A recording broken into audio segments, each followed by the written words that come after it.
Then I'm slightly better at it. Good morning, everybody. Welcome back to Brit's Cabinet on 22 Panels. This is the episode that we recorded in reverse. So we already recorded our back end of this episode where we're going to choose our next books. But now we're going to talk about Speak Up and Four Kids Walk into a Bank. So my first question, as always, Brit, why did I pair Four Kids Walk into a Bank with Speak Up? Well, this one feels a little bit easier to me. It bears a bit of a summary of the two books. So the first Okay. one that I'll summarize is Speak Up. It's by Rebecca Burgess. She is, or they are, a British writer and illustrator. I've had the pleasure of being on panels with them to talk about autism in comics. I came across Speak Up, I believe, when I was just doing the research for my panel that I give at Comic-Con's Autism in Comics, and it is the story. It's a YA graphic novel drawn in a, I don't know, cartoonish style rather than a photorealistic style, in the style of comic books. So it reminds me a little bit of Lynn Thompson's style that she used for better or for worse. So Speak Up is the story of a girl in high school who is autistic and stims and wears noise canceling headphones and is either picked on or ignored by her classmates. At least that's the way she feels about it. And when she goes home, she and her buddy do videos for like YouTube style performance videos of songs in the with this identity of this character called LQ, ELLE hyphen Q. And LQ becomes extremely popular at her school. So it sort of has the Flash Thompson setup, where they will pick on the person not realizing that their secret identity is this person they admire. And so it goes. It's a movie style book, meaning that it is not serialized. It is about one big event. The one big event being the talent show, and whether or not the lead character and her friend, Mia is the lead character. Mia and her friend are going to be a part of the talent show, which would involve essentially coming out to the school as her secret identity. And it's that adventure, and it's the twists and turns of friendship at that age, and inclusion. And there is direct engagement with the issue of autism in the story. And it is specifically designed for a slightly younger age group than the characters in the work. And it is paired with Four Kids Walk into a Bank. Four Kids Walk into a Bank. The subtitle is A Torrid Tale of Child Crime. And it is the story of It essentially. is arguably the greatest crime comic ever written. I'm just throwing that out there right Wow. now. All right. Okay. Well, let me It's a near summarize it. perfect comic. I love this one. Wow. No, you go ahead and summarize it Yeah, because yeah. I've Let me summarized it summarize so it. many times on the air, it's not even funny. I was talking about it yesterday. So it is the story of four kids. It's got sort of a Goonies vibe in that it's kids having an adventure that's older than they are, and active engagement with pop culture in their fantasy world. But it's these four kids, and they're kind of the outcasts at the school and in their own lives a little bit, and even among each other. And they stumble across a mystery that implicates one of their fathers, and they roughly figure out that their father is going to potentially be involved in a bank robbery, and they're worried about the father getting in trouble. So they decide that the way to protect the father is to try and go rob the bank themselves. And it leads to them engaging with the actual bank robbers who are trying to recruit the father, and the kids getting in over their heads and coming up with what seems like a good plan to them. Um, but it is also an adventure of high school kids or young high school kids who feel like outcasts in their own world, trying to find their way, having this big adventure. So it's also a movie style comic book in that it's In one big fact, it's story rather soon to than be a serialized. movie starring Liam Neeson. Well, well, They've well. already filmed. So I guess it's about the grandfather instead of the father, but still. Yes, they did change it to grandfather. Yeah, he's the right personality, maybe the wrong age to have a Right. a tween They daughter, did they but did change that. and to me it strikes me as being a more American book than UK. So we'll see if they have him do an American accent or if they just leave it Right. alone. I'm sure they'll leave it alone. I know they Anyway, filmed in Ireland. oh, okay, well, I don't know, that doesn't that's sometimes that's for tax credits. Right. But Yeah. No, I don't. I have no idea whether. I know that when I was talking to Matthew Rosenberg, he talked about he and Tyler got to go see the set, and Tyler was amazed at some of the attention to detail. Like there was a house in the bully's house that they break into. He Hmm. modeled after his grandmother's house, and they rebuilt it for the Oh, that set. had So to he be that got had to be there a and weird he's sitting there going, experience. Yeah. "What's my grandmother's house doing in Wow. Ireland?" Wow, that's really interesting. Um, so the pairing is that there are two stories about female protagonists at roughly the same age, trying to find their way in their world where they're kind of nerds and they get picked on by jocks and or the equivalent of the modern equivalent of jocks, and they have one big event looming that they have to decide whether they're going to try and take it on, and once they've decided they are going to take it on, how does it play out? Um, and so that is broadly, I think, why the two get paired. There's Speak Up is specifically about autism, and there are oblique autism aspects of Four Kids Walking to a Bank. It's not I think at entirely least three of central them are to it. neurodiverse, maybe Yeah, all of them, but maybe, yeah, different neurodiversities.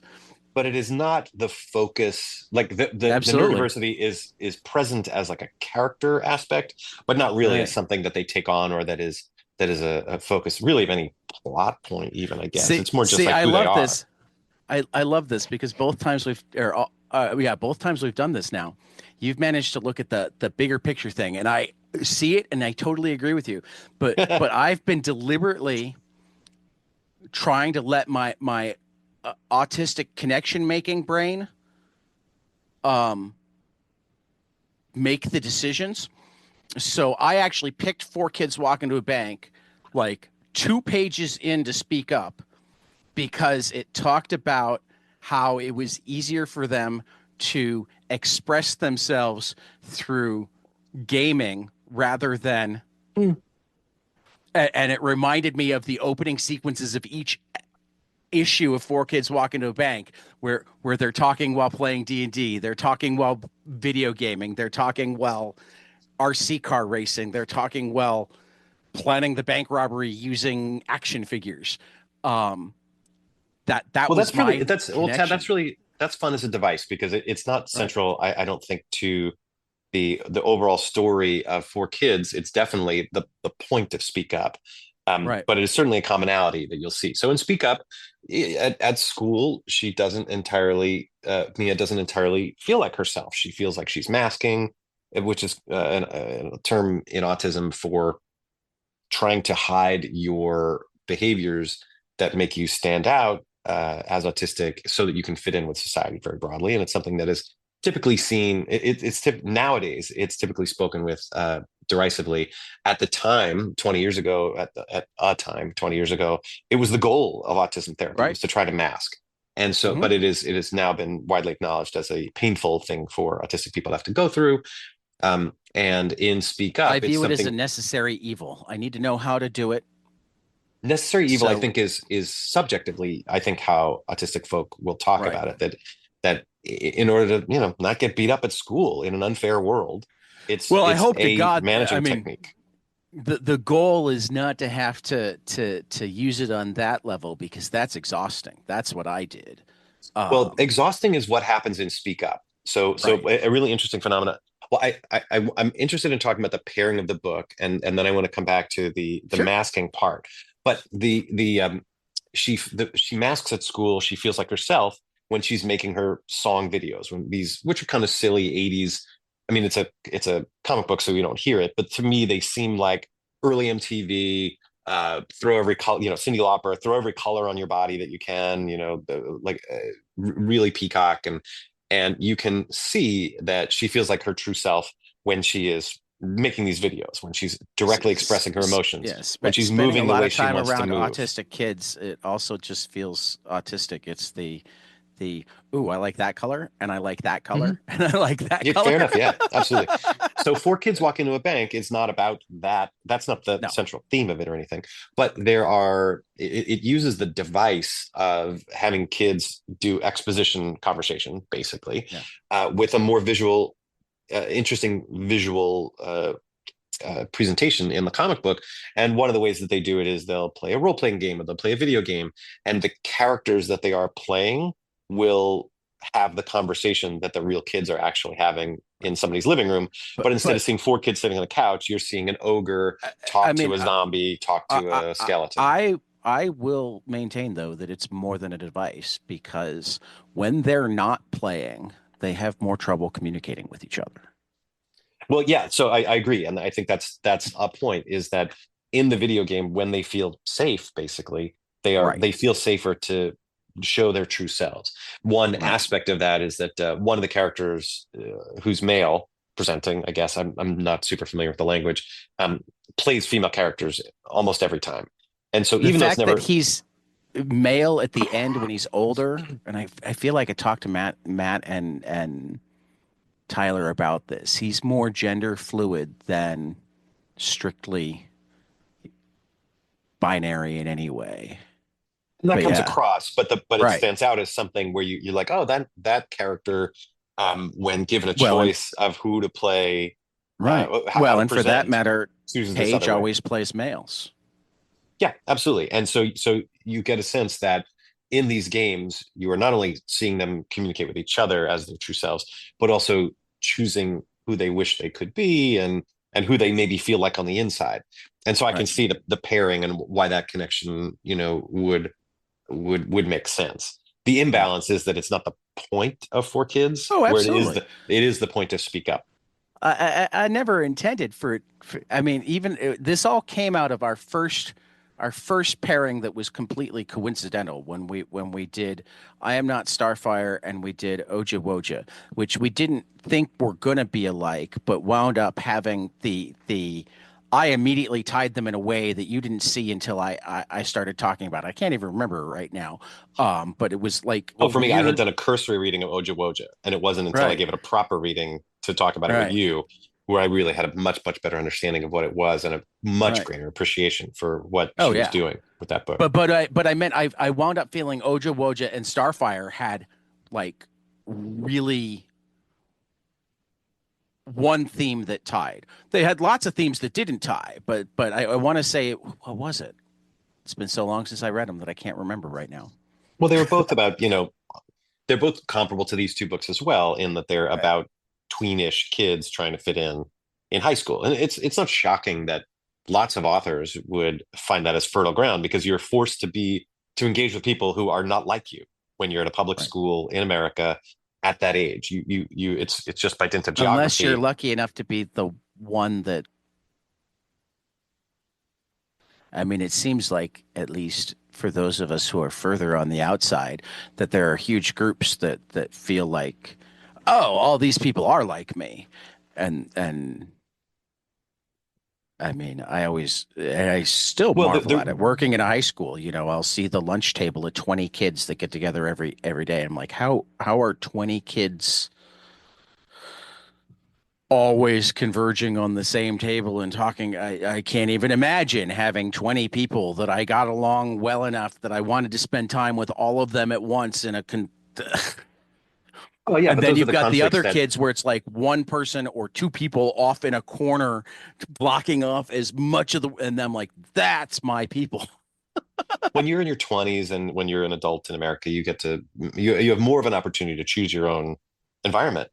When you're Right. in high school and junior high, not only are you coursing with these ridiculous hormones and stuff like that, but you don't get to choose No. who you are physically in a room with um, most of your day in the most important, what you feel like at the time is the most important part of your life, because you are in fact finding your place in the world. So it's not shocking that, people who like to sit down and draw comics we're sitting at one table in the lunchroom and finding themselves in conflict with people who are sitting at the table in the lunchroom full of people who are stars of the football team or whatever it is.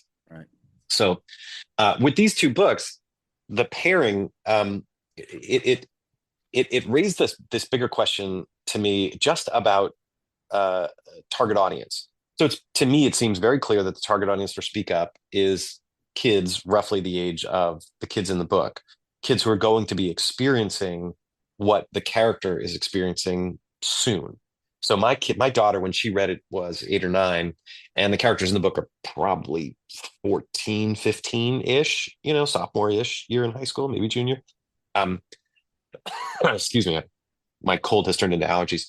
And And so it's a book that's a little bit of a roadmap for you. Here's what it might be like. Here's how you can expect to experience it. Four Kids Walk Into a Bank also is dealing with similar themes, but it is, in my opinion, not targeted towards a younger crowd than Oh the no. kids in the book. But There's language and there's sophistication in storytelling, and it's scarier for sure than Speak Up.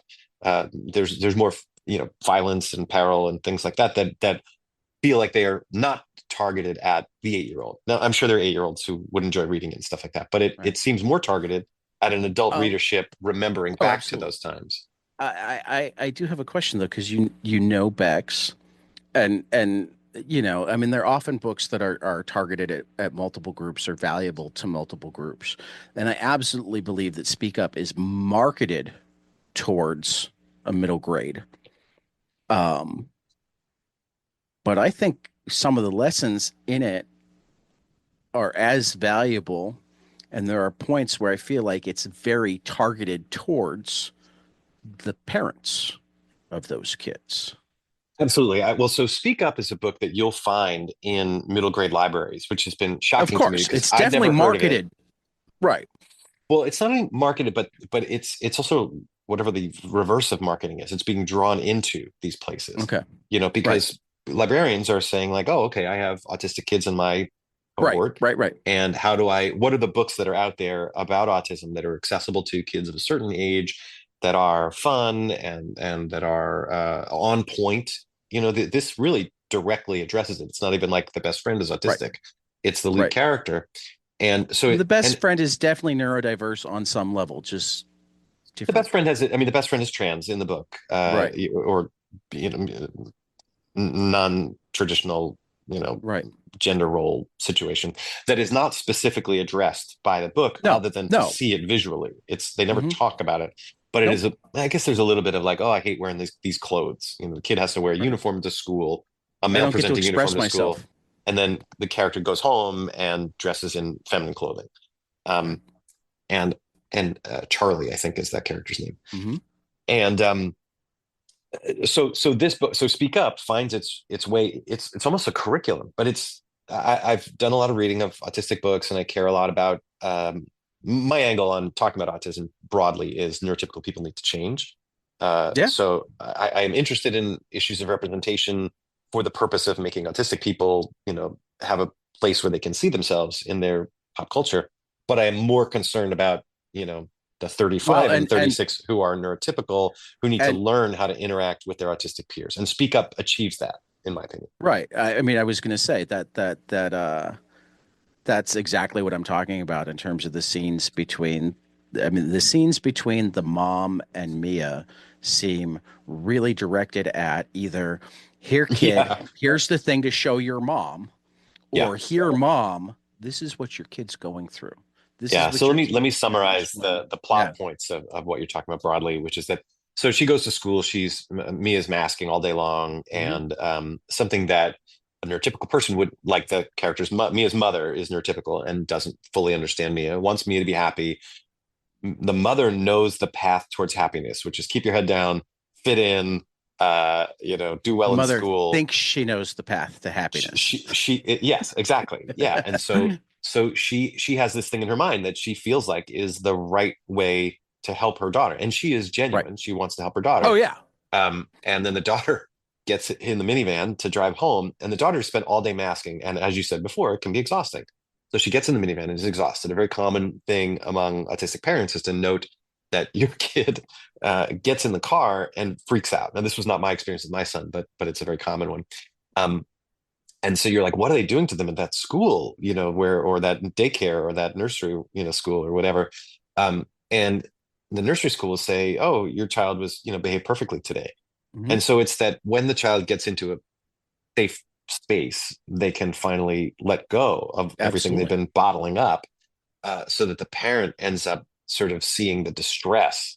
And But and I at some was level feeling like it's right. targeted towards the parent, when in I, fact it might not be. I was also speaking though of the times where the mom was coaching her on, did you hold eye contact for 5 seconds? Did you share your ideas? Did you talk about fashion? And you know her thoughts and or other things are going, oh God, why I don't want to do those things. Why do I have to do those things?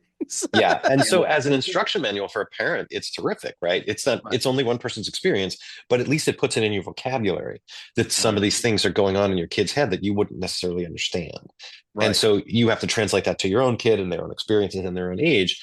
But one of the great things about Speak Up, I feel very strongly about Speak Up. I think it's a wonderful book. It's Oh, it super is. It's entertaining. fantastic. It's super entertaining, but it also has all these great educational and social value as well.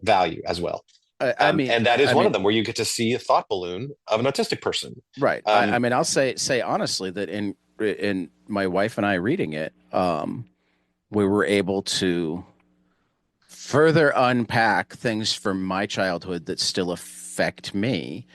That like none of it was deliberate, you know. I could, you know, in the '80s, if you could speak, you weren't autistic, so nobody thought of me as autistic, right? Um, so there were all sorts of things where it was my parents expecting me to mask in some sort of way, and thinking that anything I said to try not to have to do that was just me being confrontational or oppositional. Um, and me having the choice between being really uncomfortable or pissing off my parents, right?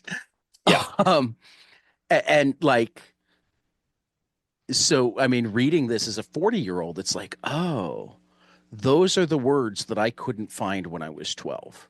Those are the Mm, words that I couldn't find when I was 20 or 25.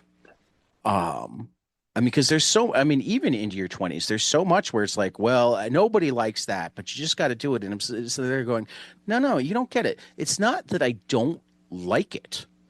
It's that it like is a Herculean task for me to do it or impossible, period. mhm. Yeah. You know, I mean, my biggest things is like, I have fixation issues. I have a Which Mia wild also does. imagination. Right. Which I have Mia a also does. right. So like in current times, I have discovered that if I have to balance knowing about what's going on in the country, in the world, with stepping back and going, okay, these are the things that I can and can't do. But people are, oh, just don't think about it. I'm like, okay, tell me how to do that and I'll Mhm. try it. But like those words don't compute for me. Mhm. Yeah. Well, just avoid it. I'm like, no, no, no, you don't get it. If I avoid it, my imagination will fill in the gaps even worse than what's going on. Yeah. Yeah. And it's in Speak Up, you see Rebecca taking their character, Mia, on those kinds of journeys, trying to Yeah, figure out the world writ small. The right. Vonnegut has this quote. I wonder if I've said it on your show before. Life is high school writ large. And so we get to see, as she's trying to navigate high school, it's comparable to an adult trying to navigate life. Mm-hmm. Um, and the lead character is trying to figure out even the nice kids ignore her, Mm-hmm. and she and the miscommunications that happen between them are the reasons that they're not friends, as it turns out. Right. And Um, part of that is because but they this book don't addresses know. it directly and like helps Right. it, like it introduces this problem and helps solve it. I mean, I'll take this into the world because it's as an educator, it's one of the places that I'm most frustrated with how education is being treated right now. And it's much more apparent when you talk about things transgender or things black or brown. But in general, it's we've decided that our kids shouldn't have to think about things that might make them not even uncomfortable, but like question how they should behave. We've decided that our kids are the only ones that behave correctly. And for that matter, the history of education is filled with this. Like, this is the right way. If you don't do it this way, then you're not whatever. Um, and like the counter argument, if you talk to the reason that anti-vax is huge is, oh, there's a surge in autism. There's a surge in autism because we have better language for it. We have better diagnostics tools for it, and people are less afraid to admit that they have it. I It's mean, that's not Tad, that's part of it, but you're talking about a statistical thing that no one knows, right? uh There is the numbers. What you're talking about is true, but it also doesn't account for the rise. We don't know. We don't know. yeah One thing we know is it's not vaccines, but other than that, we don't know. uh, And also, we don't know whether it's a good thing or a bad thing. Honestly, like there are people who are significantly afflicted. Their autism afflicts them in a way that makes it incredibly difficult to move around in the world, and oh, maybe even in their own absolutely. bodies, right? And those Absolutely. and um those, I it haven't is actually a seen we don't data know the on that reason. group being higher. There's the numbers are so the increase has been so dramatic in recent decades that no one any root Well, cause but that we can again, identify doesn't explain the numbers. I'm a stats geek. Okay. Mhm. And what I haven't seen in the studies is what is the number of people who would have likely been diagnosed as autistic in 1980 versus now. Mhm. They use the current diagnostic data to figure out, they don't go through and take a sample group and go, oh, these people would have been diagnosed in 1980, and these are the people that would have been diagnosed in 1980, and what's the difference between those numbers? They're taking the entire expanded diagnosis. And one of the beautiful things about the DSM-5 diagnosis, and it came about because autistic people jumped into the site and said, you don't get to write this without our input, is that ability to mask isn't supposed to prevent you from getting a diagnosis. Which, how many people would get a diagnosis if there was no stigma and if their high ability to mask didn't prevent the diagnosis? But you're presenting a question as if it's a conclusion, and it's not. I'm not saying it's a conclusion. I'm saying that there is no actual data to, I mean, you're also we're on different sides of the same coin. You're saying that there's no data to explain the rise. I'm saying there's no data to prove a rise. There is data to prove a rise. So if you go back to 1980, but what if you go back to 2000? It's 25 years ago, and we have much DSM-4 significantly better criteria is diagnostic. significantly different from the DSM-5 criteria. And if you add in, well, this is no longer a speak up. This is an RFK Jr. No. conversation. But so let's say, you know what? I know we're not done 100%. I know this is going to cause you anxiety, but No, not let's much. I mean, stop on it. really, where I'm going is, It's and this not is worth going there. Is no, my no. thought. Let me explain why it's speak up to me, and we don't need to go down that road anymore. But why it is speak up to me is this is massively the difference between the conversation being had by autistic people versus neurotypical people regarding autism. And what speak up to me represents more than anything is, hey, you think you know what's best for me, but let me be part of the conversation about what's best for me. Well, as far as comics are concerned, it's pop culturally and specifically with comics, it's one of the first, if not the first, that properly centers an autistic person in the lead role, where you are not only seeing her thoughts, or you're seeing her actions, but you're also seeing her thoughts, which is kind of unique to comics too, in a certain way. Um, Right. Typically, the other comic book stories that are about autism are about their impact on other people or the autistic character. So, Vision and Scarlet Witch, no, two other characters in the Avengers had a child who was autistic, and it was how does that impact the parents, not Hmm. subjectively from the kid's point of view. And so it's Right. nice that Speak Up is part of that movement where it's saying like let's actually hear from people who are autistic writing about autistic characters and centering them in a role where you can see their growth and what their experiences are like, rather than something from the outside looking in, which is typically how pop culture has addressed autism through most of my lifetime. Yeah, it's how pop culture is has addressed autism. It's for the most part how the world addressed autism until like the late 90s.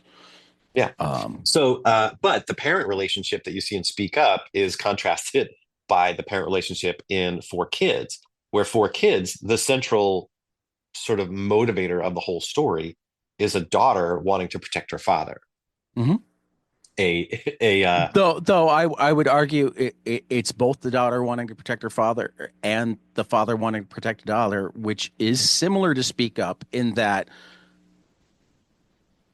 Mia does try to do the things her mom wants her to do. Mia doesn't want to hurt her mom. Mia knows her mom loves her. Mia doesn't like to argue with her mom about those things because she knows where they're coming from. They just don't work. And Four Kids, you have that similar lack of communication. Dad wants to protect the daughter from the fact that, yeah, I used to be a bank robber. I do know these guys. I actually owe these guys. They went to prison for me. Right. I've been able to be your father because they went to jail. Um, and she's like, I can't lose you. But what they can't do is manage to actually talk about that. And that's how you wind up with this crazy thing that happens instead.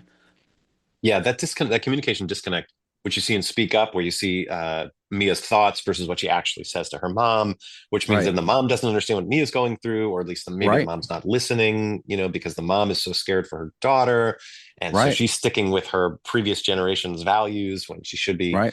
you know, taking a more modern approach. And And the let's same kind be of thing honest, happens in Four that's Kids, not because in Four entirely Kids there's previous several generations' scenes of the values. father. In Four Kids, you're seeing the conversation between the father and the daughter. Um, Right. show the miscommunication between those two as well. They say, I'm being very, very honest to you. And then they both lie. And then they have the Right. next conversation and says, when you said that thing, you were lying to me. And it's like, I know, but now I'm telling you the truth, which is another Right. lie. And so it's this Right. continued miscommunication. I don't know that it would have solved the problem. You get the feeling in Speak Up I that don't know it either. could have helped. In Yeah, Four I'm Kids, certain that I could have don't helped. know if it would have helped. Who knows? Who knows? Again, like my just because I find it interesting for conversational points, for the most part, I haven't thought too hard about my pairings. I put Mhm. Superman up in the sky with the long road or the ride together purely because of the freak out issue where he was trying to get a hold of Lois and imagining all the things that could go What a wrong great scene that was. Yeah. versus right after the place that David had lived in was shut down because of all of the abuse that had gone on there. His sister thinking of all of the things that could possibly have happened to her brother, not knowing how to even ask him about it because she didn't want to re-traumatize him, blah, blah, blah. Those were how that got together. Just like how this got together was like the ability to use an intermediary. Because I've found that like I didn't play role-playing games until pretty recently. But I found that being able to fall into characters allows me to explore my own thoughts and my own communication styles in a different way and practice things in a safe environment. Yeah. But then what Sometimes if that things that I environment becomes unsafe? Like what ends up happening in Speak Up is that environment absolutely, suddenly is absolutely, risking being I've unsafe. had that hain too. Yeah. But that environment ends up holding in Four Kids. It makes me wonder. I don't. I think I already feel like the answer, but I'm at least going to throw the question out there. Um, does the fact that they are having these adventures and they have explored these other versions of themselves, where they're running around killing and having these grand adventures, does that create a sense of grandiosity in them that leads them to actually try to rob a bank and do things that are amoral at best? They burn down somebody's house, and when I'm reading that, I Well, think I you're mean, supposed to really, read that and think they of it as burned like down his hair and he ran around and set the house on fire. it's a but for. I mean, they broke into somebody's house, I lit know. it on fire, and it burned They down. broke into criminal's house. Understood. Nonetheless, just because a criminal steals somebody's bike doesn't mean it's right to steal somebody's No, bike. no. Again, I think But the do biggest you feel difference. like that role play unlocked something for them so that they could have the either No, bravery or foolhardiness or whatever?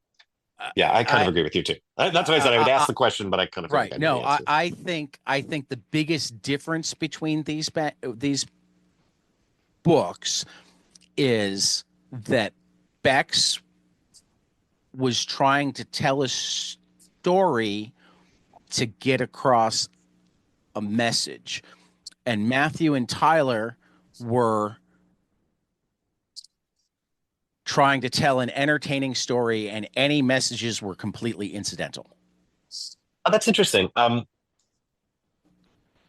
Yeah, you might be right. I mean, I don't know. You've spoken to the guy, right? Right. To the Both of them. author.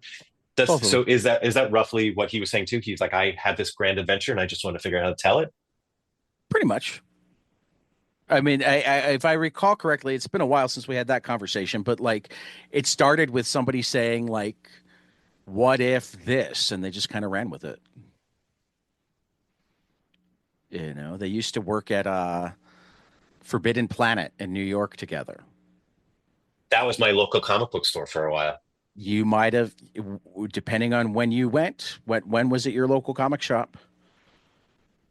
From about 1990.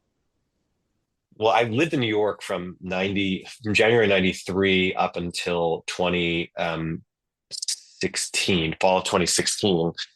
Uh, but I flopped around for a couple different ones, but my Right. among the earliest, I guess that would have been the mid 90s. It would have been 95-ish, 96-ish. Yeah, give or take a couple of years. Okay. I think they're a little bit younger than me, so depending on how long you went, they may or may not have been your clerks. It still Because was one of those I think plate. they started in their teens or early 20s and were there in like the early to mid 2000s. Oh, I think I they were definitely, actually there yeah, I until definitely would have they bought did. books there. Yeah, I think they were actually there until they did Four Kids Walk Into a Bank. Oh, wow, that's Um, awesome. I think they were there when they were making it. Because that's an incredibly common comic book story. We love comics, so we're going to work at a comic shop while we make comics. God, I dream of opening a comic book store one day. Me too. I know the name, I know the premise, everything. I know a lot about what goes into it. I don't have a name yet. My comic shop would definitely have coffee and pizza. Oh, pizza is a tricky one, right? Because now greasy fingers are touching your comics. Yeah, but like my comic shop would also have a reading area with issues that were done up the way the libraries do them with contact paper around the cover. I So if love you that. want to That's awesome. Yeah. go read that one, Yep. right? Yeah. For that matter, I think I would be one of the stores that would just bag and board everything.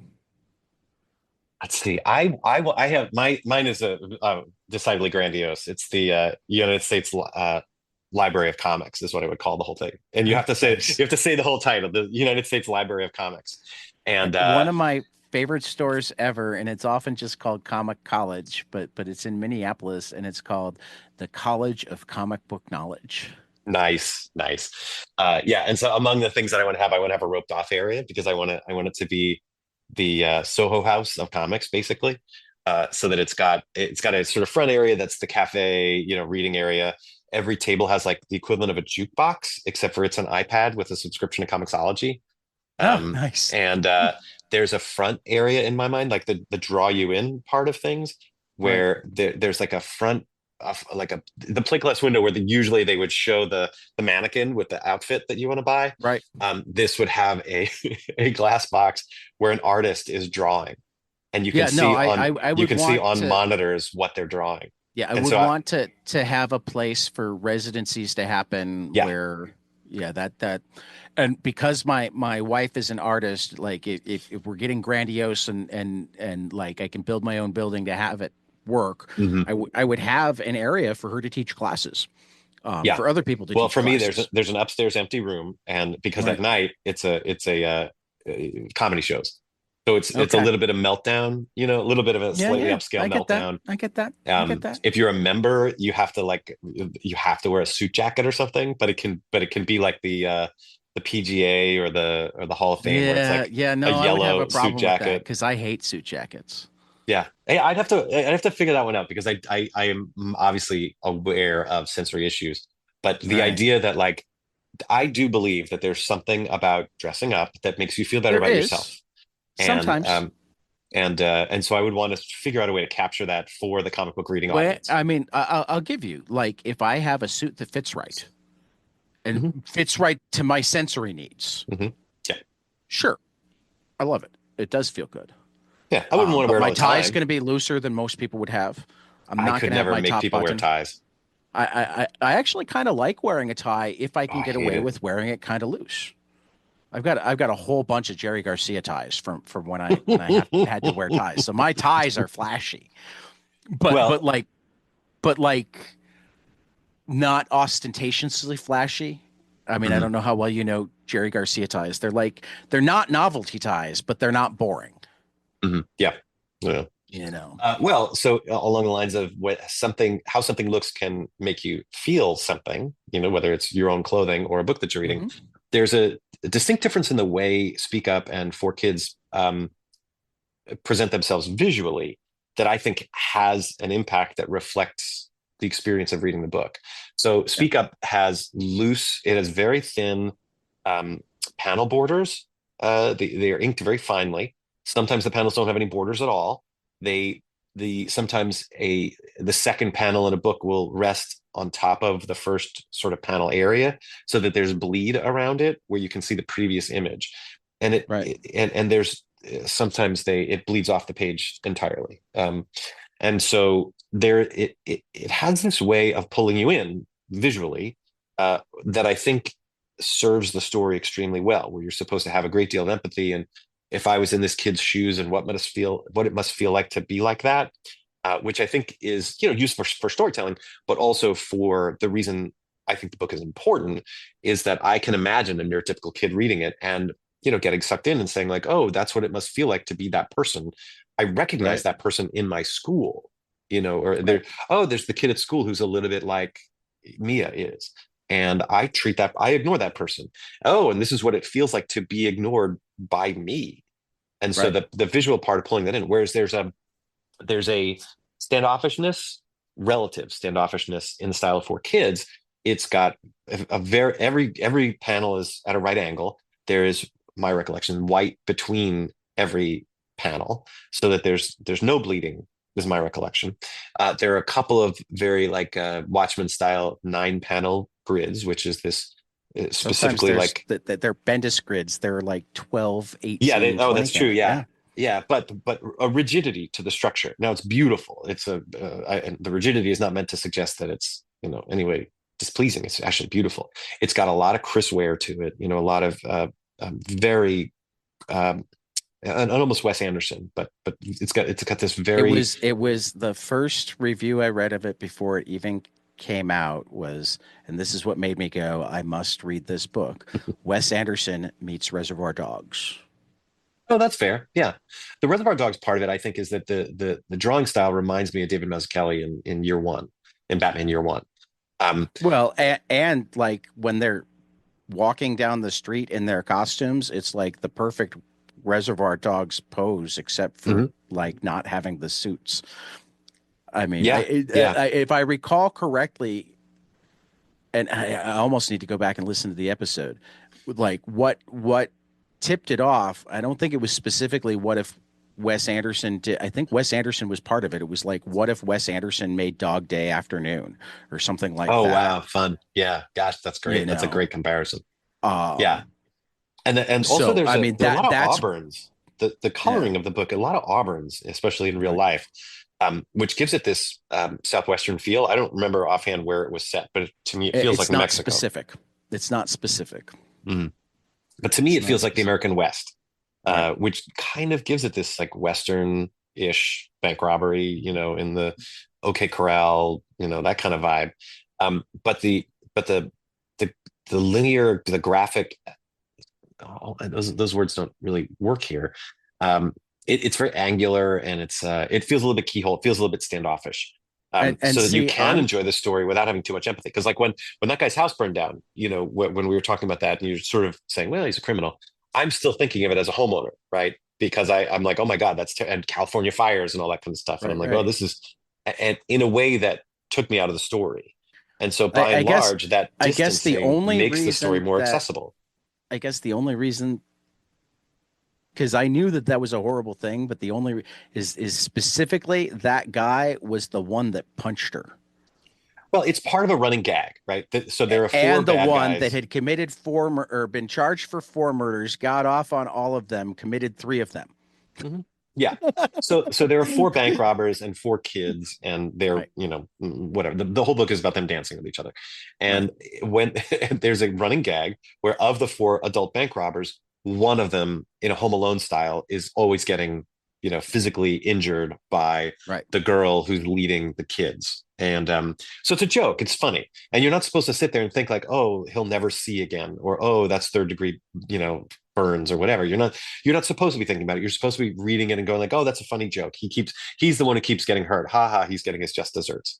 And the style of the book, that keyhole style, rather than the sort of more enveloping style of Speak Up, lets you keep a safe distance from it, lets you understand it as like, oh, this is not quite realism. See, This I'm is gonna something else. and because as you were talking about this, something occurred to me because I think that actually the two books are in perfect styles for two different types of neurodiverse people. My wife is neurodiverse, and like I'm literally making up these terms as I go because to a certain extent there aren't strong terms for a lot of this. So I feel like I'd rather make up terms that are descriptive than try to find like, okay, what pigeonhole do we have? My wife tends to be neurodiverse artistic, and I tend to be very diverse logic. I am drawn way more by the art style of Four Kids Walking the Bank. I have an intense empathy for the four kids. I have less of an empathy for the other ones, in part because of, yes, like you said, the way they present, but also because they, to me, represent not just bullies, but the bullies that are willing to kill these kids just because they're in the way and or different. And at that point, it's not that I don't empathize with him when Burger shoots the orc into his eye. I go, hell yes. And I in my mind, it's like this is the only way that these kids can assert the fact that they're human enough that they have to think twice before just pushing them out of the way. Because it's the only language that those four guys speak. Is the way I read it. And I Yeah, know and I that think, that's but I not. think that's necessary for the storytelling, though, right? Oh, Because absolutely, if you absolutely. that story is I really enjoyed. I like both books, obviously, but Yeah, yeah, yeah. that's my first time reading Four Kids. I think it's a super fun book. I really enjoy it a Oh lot. yeah, I think it's terrific. But some of that is because you are able to say, I do not have empathy for those four bank robbers, right? Now, right. the more you know about those bank robbers, maybe you have more empathy. But he draws the line. He says, no, you don't need to know that this kid was, sexually abused as a child, and that's why he grew up like this, because then you would have more empathy for him. So when I he gets the orc actually, shot in his eye, you're like, oh, that's a real shame. I Instead, you were actually, able to read the story for what it is, which is the story about the right, girl and her friends and their reaction to the world around right. them. I actually wind up having empathy for the leader at least. Um, like because of something that happens off screen at the end when we find out that they robbed a different bank Mhm. earlier in the day without dad. Mhm. And I put that all on the leader because what comes across is he's the only one that's actually listening and thinking about, oh, it isn't just that her dad owes us. He's got responsibilities what, I mean, you see a very gradual progression in him from the start to the end between, just barging into the house in issue one and then robbing a different bank in issue five off Oh, that's screen. funny. You gave him a lot more grace than I gave him. I saw him as always like that. He was a relatively rational actor. Um, the other ones were, goofballs and idiots, and almost everybody else in the book was really. I saw that as a very rational choice. If so, Oh, so absolutely. the whole book is like he's casing out this bank to rob this bank, and these kids are getting involved, messing the whole thing up. And at a certain point, a rational person would say, you know what? These kids are going to mess up this bank. My cover's blown, So Right. maybe I can use that as a distraction to go rob a different bank and get away scot-free. Well, I meant a lot of it though in leaving dad out Yeah, I hear what you're saying, and because you I may don't know very that well be that's right. 100% rational. Well, the leaving dad out part was rational. I don't know. I took it. It's a throwaway line in the book, right? In the Right. book, they were like, "Oh, I don't know, we saved my dad." I'm like, "You didn't save Right. him anything. He it was a whole Right. different bank." And then also the girl Right. goes to jail and loses however Yeah. many years of her youth, which I'm sure the dad did not want to Oh, have no, happen no. to her. Also, Yeah, um, no. I mean, but and Burger dies. the other bank robber was like, "Get me out of here." Right. This Right. this Right. is this has gone south. It's not worth it. Right. It's probably not worth it for him to kill anybody. He doesn't kill anybody throughout the book. So, No. so he just is like, let's rob a different bank But and he get out of also has to Dodge. prevent his other guys from killing people. Yeah, but he's the leader. I mean, they tend to follow him. No, and overall I agree with you. But it's another thing that I love about the book is like if you have the crazy like to pick it apart and figure out things mind, there's like so much to continue to pick apart or think about or debate about. I mean, this book was made for me. Every time I read it, I see something new or think of another possibility. I don't think I thought of the empathy for that one guy until we were talking right here. Hmm. Yeah. There's a lot I of mean, clockwork too. Like in any heist book, there are really two or three different heist plans going on at the same Mhm. time, right? There's the plan that the bad guys have that apparently includes the father. There's the plan that the kids have to try and rob the bank to figure out who the bank robbers are and to then come up with a plan to rob the bank in their stead. There's this other clockwork thing going in the background where they're going to rob this whole other bank. Right. There are a lot of moving parts and a lot of fun pieces to play with. And I relate so much to Walter. Walter's my guy. Which one was he? Is he the scientist? Yeah. He's the little boy. His dialogue is all in a normal sized word balloon with very small Whispered. letters. Right. So you perceive that as he's not talking very loud, and you get a sense of who Right. he is, and he's except when he's engaged in his special interest, he's always averting his eyes, and he's not Right. really asserting himself Right. very much. He's the one who was more gender fluid in the video game, but very Right. square in the outside world. Right. He and he's a valuable member of the team, Well, and and easily also the most likable character. I think another reason. I mean, you brought up the very square in the outside world, um, and it just made me immediately think of the last panel, um, where now he's way more hipster. He's got his fro. He's got his um So the bushier last panel of the beard. book for, I mean, I guess this is As spoilers they're for me, getting but as Paige gets out of prison, she's hugging her dad, and like Stretch is there, and he looks a lot like he looked all the rest of the time. And Walter is there, and he still looks like a geek, but he isn't. He's much looser in himself. He's not as rigid. The suspenders are gone. There's yeah, the there's shirt's a not tucked in, vest, pants are there's an baggy, untucked shirt, baggy pants, you know, cool fro and a beard. relatively it's like, oh, you found yourself on some level is what it feels like when I look at Walter in that picture. Hmm. Um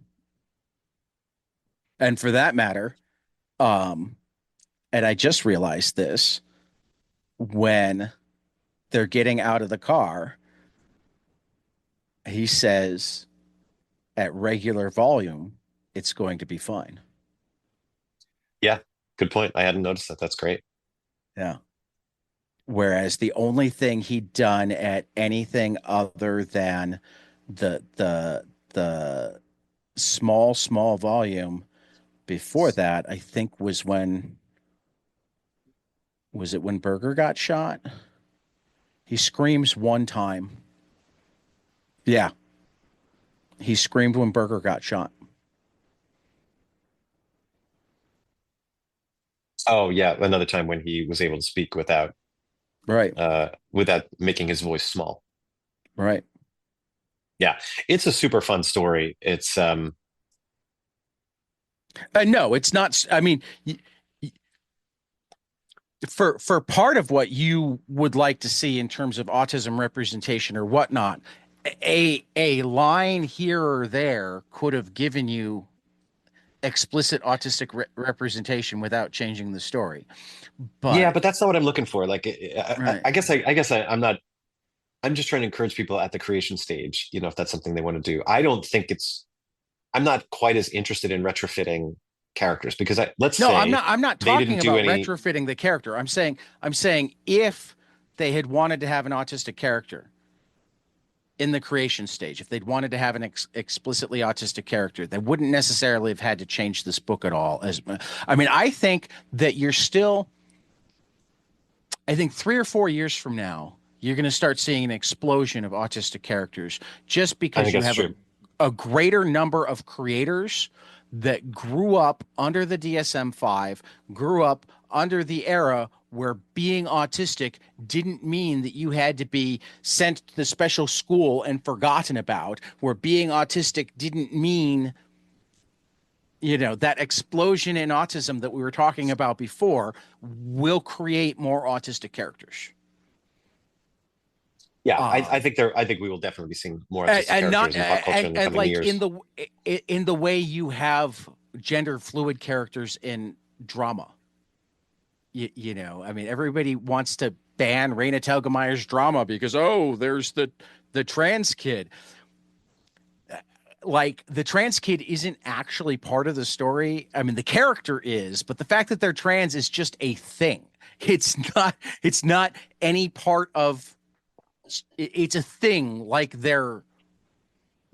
they were redheaded or the only notice of it whatsoever is like there's one point where they remind somebody, oh, I actually like they.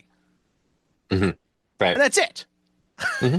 And there are other stories where you don't even have that line. You just have the character that's referred to as they. And it's never discussed at all. I think at some point, sooner rather than later, you'll have more characters where there's one line somewhere or in an extended series it'll be the author always thought of them as autistic, and it doesn't come up until that moment where it would naturally come up, where it's like, okay, look, I'm autistic, so I'm working through how to say this. I mean, that's how I tell most people is like I don't walk in the room and go, I'm autistic. I like if at some point being autistic matters to our communication, matters to how they might look at me, matters to explain my actions or whatnot. And to say, look, I'm autistic. One of the things that I have trouble with is, or one of the ways my brain works is, or that's why my hands are moving at my sides. It's not that like I'm bored and want to get out of here. It's that I'm a little overstimulated and I'm, you know, whatever. Yeah, I agree with you. I think that'll happen, and I think that given the current environment, I work in television, so that's the world that I'll know. But given the current environment, if you're creating an autistic character, you don't feel comfortable as a creator, I suspect, hopefully, to say like, "Oh, I've seen Rain Man. I know what autism is." I think that because of the sensitivities around autism, and particularly because of the way the autistic community sticks up for itself now in a way that maybe it didn't 25 years ago, um, if you are a creator wanting to include an autistic character, you feel compelled to do proper research. You feel compelled to figure out what does that mean? Because if you don't, you might get yelled at. You might get bad, I think you're feedback on also your Instagram page. And as a I think result, you're, I think you're going to end up getting more authentic representations of autism yeah. in I think pop you're also culture. way underestimating the number of neurodivergent creators. Perhaps, but either way, they can't, it So a still lot of them requires will just be research. writing themselves, but They might naming it. be, but they'll still, I still suspect that they will do a little research. Oh yeah, I feel like that's hopefully. it feels like prior representations of autism from, a generation ago or two, feel like they learned the word autism, they had one exposure to it, and they said, "Oh, now I understand it," and included it in their works without really thinking about broader implications. I think nowadays people are understanding broader implications because of the internet, and that people who are dissatisfied make their opinions known, and that if you are uncareful or unthoughtful about representations of autism, and you put the word autism in it, especially, that you'll get negative feedback. But then the solution is just, oh, well, then I will put some thought into it. And that's not that Right. hard. And that might even be fun for a creator. Though, I mean, that's where, and this is a whole different discussion, but that's where the cure autism crowd and the autism isn't something to be cured crowd um, have different sets of things that they get upset about. Yeah, absolutely. And it's complicated. It's those two groups do not have an overlap in their Venn diagram. Um, but they are both important voices in autistic conversation. So if you're a creator looking to include an autistic character in your work, at least know that. At least Right. know that there are these two groups. There is an irreconcilable difference among those two groups, at least in the current conception of autism. And so if you're going to be creating an autistic character and you don't know that, you might step into a bear trap. But if you do know that, you can be thoughtful about your presentation. It doesn't necessarily change anything you would have done otherwise, but at least check, and that doesn't take But that much effort. I also wonder how much that is why there are all sorts of characters that we recognize neurodiversity in that aren't explicitly named. Because not explicitly naming them is one of the easiest ways to avoid the bear trap. Yeah, but sometimes when you got a hammer, everything looks like a nail. No, Um, I get that. and also sometimes it's a lack of bravery, and sometimes it's I just need a character who will do X, and so you create that character. And if you haven't explicitly called it autism, then in your book it may or may not be autism. There's something going on right now with this book called Huck, which I just was able to read the other day. It's a 2016 book by Mark Miller, a comic book Hmm. about a Superman style character, No, I know Huck. alternate thing, right? And so, no, I know you've read it, yeah. And Yeah. so in that book, he is a character. They kind of refer to him using a couple of derisive terms, suggesting that he is simple. And that's how from having read it, that's kind of really the only way that you know it, that he is, quote, Hmm. and there are other words they use that I wouldn't use. And then now they're doing a sequel. It's only a 6 issue comic book, and each issue was kind of thin back then, even. Right. Beautiful looking book, especially. Right. And so now there's going to be a second miniseries featuring the same character. Haven't come And out this yet. time they're Comes out in explicitly May. naming him Well, we don't as know yet. We autistic. only know that in the solicits they're explicitly calling him Right. autistic. Right. The book hasn't come out yet, so No, I we know, don't know whether diegetically they refer none to of him the as old autistic. solicits said anything about it. No, but there was speculation about it. And I Yeah. came to the book because I listened to your podcast and you read the Well, solicit and and it because I said the word sent you autistic. I sent you a text when it was announced. Well, I heard it on your podcast the other day, and that's when I You know, really I keyed into it. that's fair. I just while I was writing the show notes for that podcast and I came across the is when I sent you the text. Oh, funny. Well, so So I know that you I then received the went back, text before I talked about it on the podcast. perhaps. So then I went back and read the book, and it is like I said, it's not, the word autism doesn't appear in the book. There's a little Nope. speculation in the fan community afterwards, and I I'll be interested to see to what extent I the will new too. work incorporates autism into the character, because I don't think it was in their minds when they were creating the character. I don't I think don't they were either. creating an autistic character and just chose not to use the word autistic. I think they I, created the character they wanted to create that existed in their minds.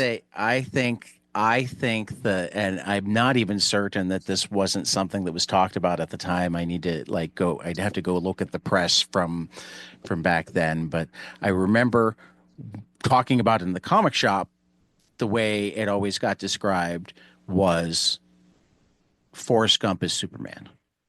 Oh, okay. That makes sense. Yeah. I mean, that's the way it reads. It Um, ballpark, it reads like that. and to be honest, they never actually diagnosed Forrest Gump. So, I mean, Forrest could be a lot of different diagnoses. Um, Which yeah, is not Forrest uncommon is in hard autism, to. by the way, is that No, like, no, there's it's really not there are a uncommon to lot of have a co. there I are a lot mean, of that's actually comorbidities with autism. well, and it's also one of the reasons why the DSM-5, which has the far and away the broadest definition of autism, is so important to me and a lot of people is that um, like what it is our brains don't work like the 40 to 60% of the people that you would call neurotypical. After that, finding another person whose brain works like yours does is not actually often something that happens. You'll have these ways that your brain looks like this person and these ways where they work like that person. And sometimes you'll meet other neurodivergent people who you don't get at all and they don't get you at all because you're both neurodivergent, but it's in like completely different ways. Um, but being inclusive of that entire group rather than continuing to be exclusive. Oh, you're not my type of autism, or I'm high function. I mean, high functioning, low functioning. I hate those terms. Um, it makes it. I mean, if we're excluding people inside of our community, how on earth do we have less exclusion outside of our community? But it also makes lobbying really interesting because, like, what one person needs and what another person needs are often massively different. Um, and it feels like at least the neurotypical brain is really, really built as I have a hammer, so everything's a nail. I mean, I recently spent time in the emergency room and like the biggest frustration to me was rather than listening to my symptoms, rather than letting me explain what was going on, I felt like most of the doctors I talked to were trying to guide me to a yes or a no on a series of questions that half the time the questions didn't even feel right, which Do you made me, do you have you made me heard the dive into expression? autism and medicine. And as it turns out, like we have a lower life expectancy in part because of that. You heard the expression? I wish I could remember exactly how it goes, but when you hear when you hear hooves, don't It's expect a a horse, zebra. not a zebra. Right. But here, I mean, I love that expression, but the way I used it when I was talking to my therapist was it's the person who's going, I've decided you're a horse, even though you're sitting in front of me telling me you're a zebra, if that makes sense. And you had to run somewhere. So we've got a momentarily pause.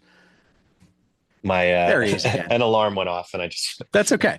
But yeah, no, I mean, well, I I literally know used that that turn of analogy phrase. with my I know that turn therapist. of phrase from the context. My wife has an ultra rare genetic disorder, Right, and so she's a zebra, and so she has gone right, to many doctors over the years who were like, "Oh, it's this more common thing. It's that more common thing." Well, there was the right, alarm again. right, When in fact she was a zebra. right, right. Um, so yeah, but again, it's frustrating when you've already figured out that you're a zebra and you're telling the doctor that you're a zebra and they're still trying to treat you like a horse. What was your favorite part of both books? Uh I mean, my favorite part of Speak Up um is I think the end when mom finally starts to get it. Yeah, I really, as an autism parent, I identified with the mom as well, which is not the point of the book. The point of the book is, or a point of the book is to help you better understand the kid and the kid's adventure. And then, of course, the drama of the book is the kid and the kid's subjective experience of the world when faced with this Right. thing she really wants and this thing she really doesn't want, and they are the same thing. Right. But I really appreciated the scene in the car with the mom. Well, and for me, I think it was the reverse. As the autistic kid, seeing that representation that like I'm starting to get a little bit Hmm. with one of my parents. Hmm. Um, you know, seeing that like somebody can even like write fiction where that understanding started to dawn that young. Just it makes me happy for the motion that's happened in the world since Yes, I was that age. absolutely. Yeah, I feel the same way. And how about for four Um, kids? for four kids, I mean, my favorite scene, just because I love it, is the trampoline scene. The What the was the trampoline scene? the one where she's going to apologize because yeah, I understand that it's getting too dangerous and I'm sorry, but it's my dad. I'm scared, and you're my friends, and I don't know who else to go to.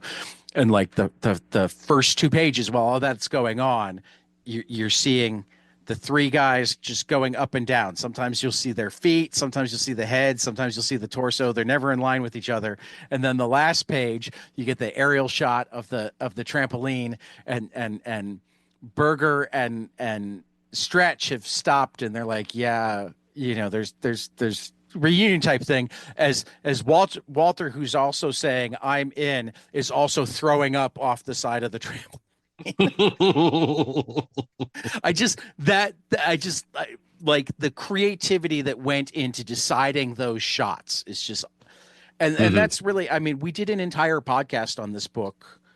Episode 5 of Yeah. 22 panels, we broke down this book. Oh, excuse me. Sorry.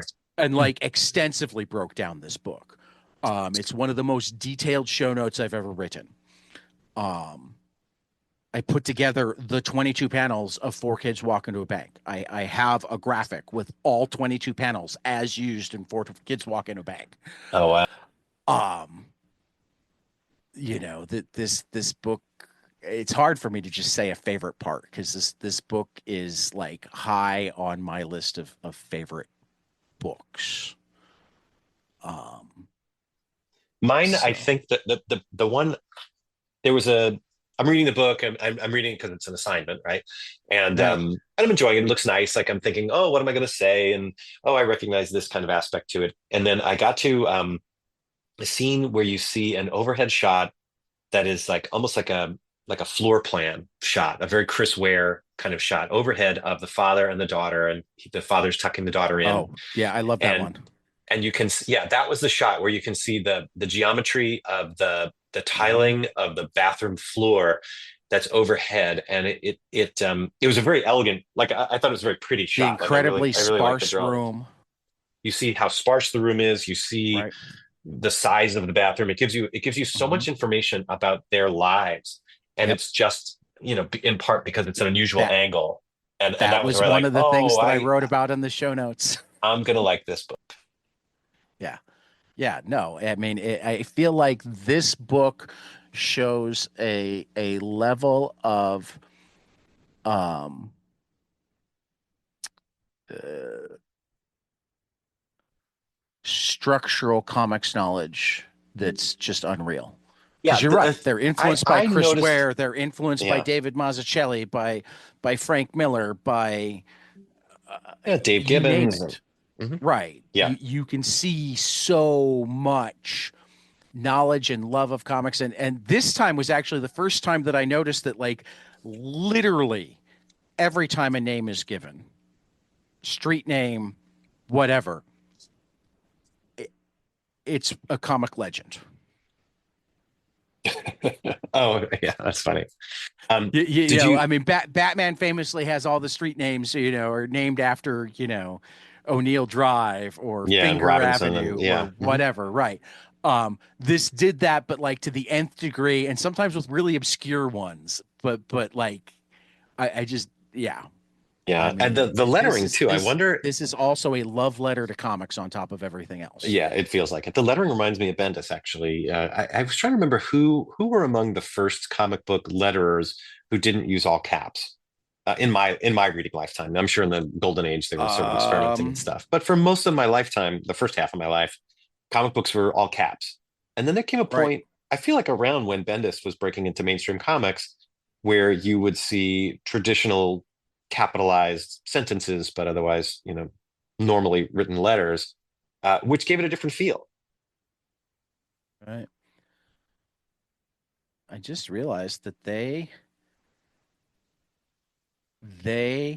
give second billing to the letterer Hmm, on the cover that's interesting. because art and design Tyler Boss, flatting Claire Dezutti, lettering Thomas Maurer, wallpaper design Courtney Menard, and writing Matthew Rosenberg. And on the front cover of the book, it's Boss and Maurer and Rosenberg. Hmm, interesting.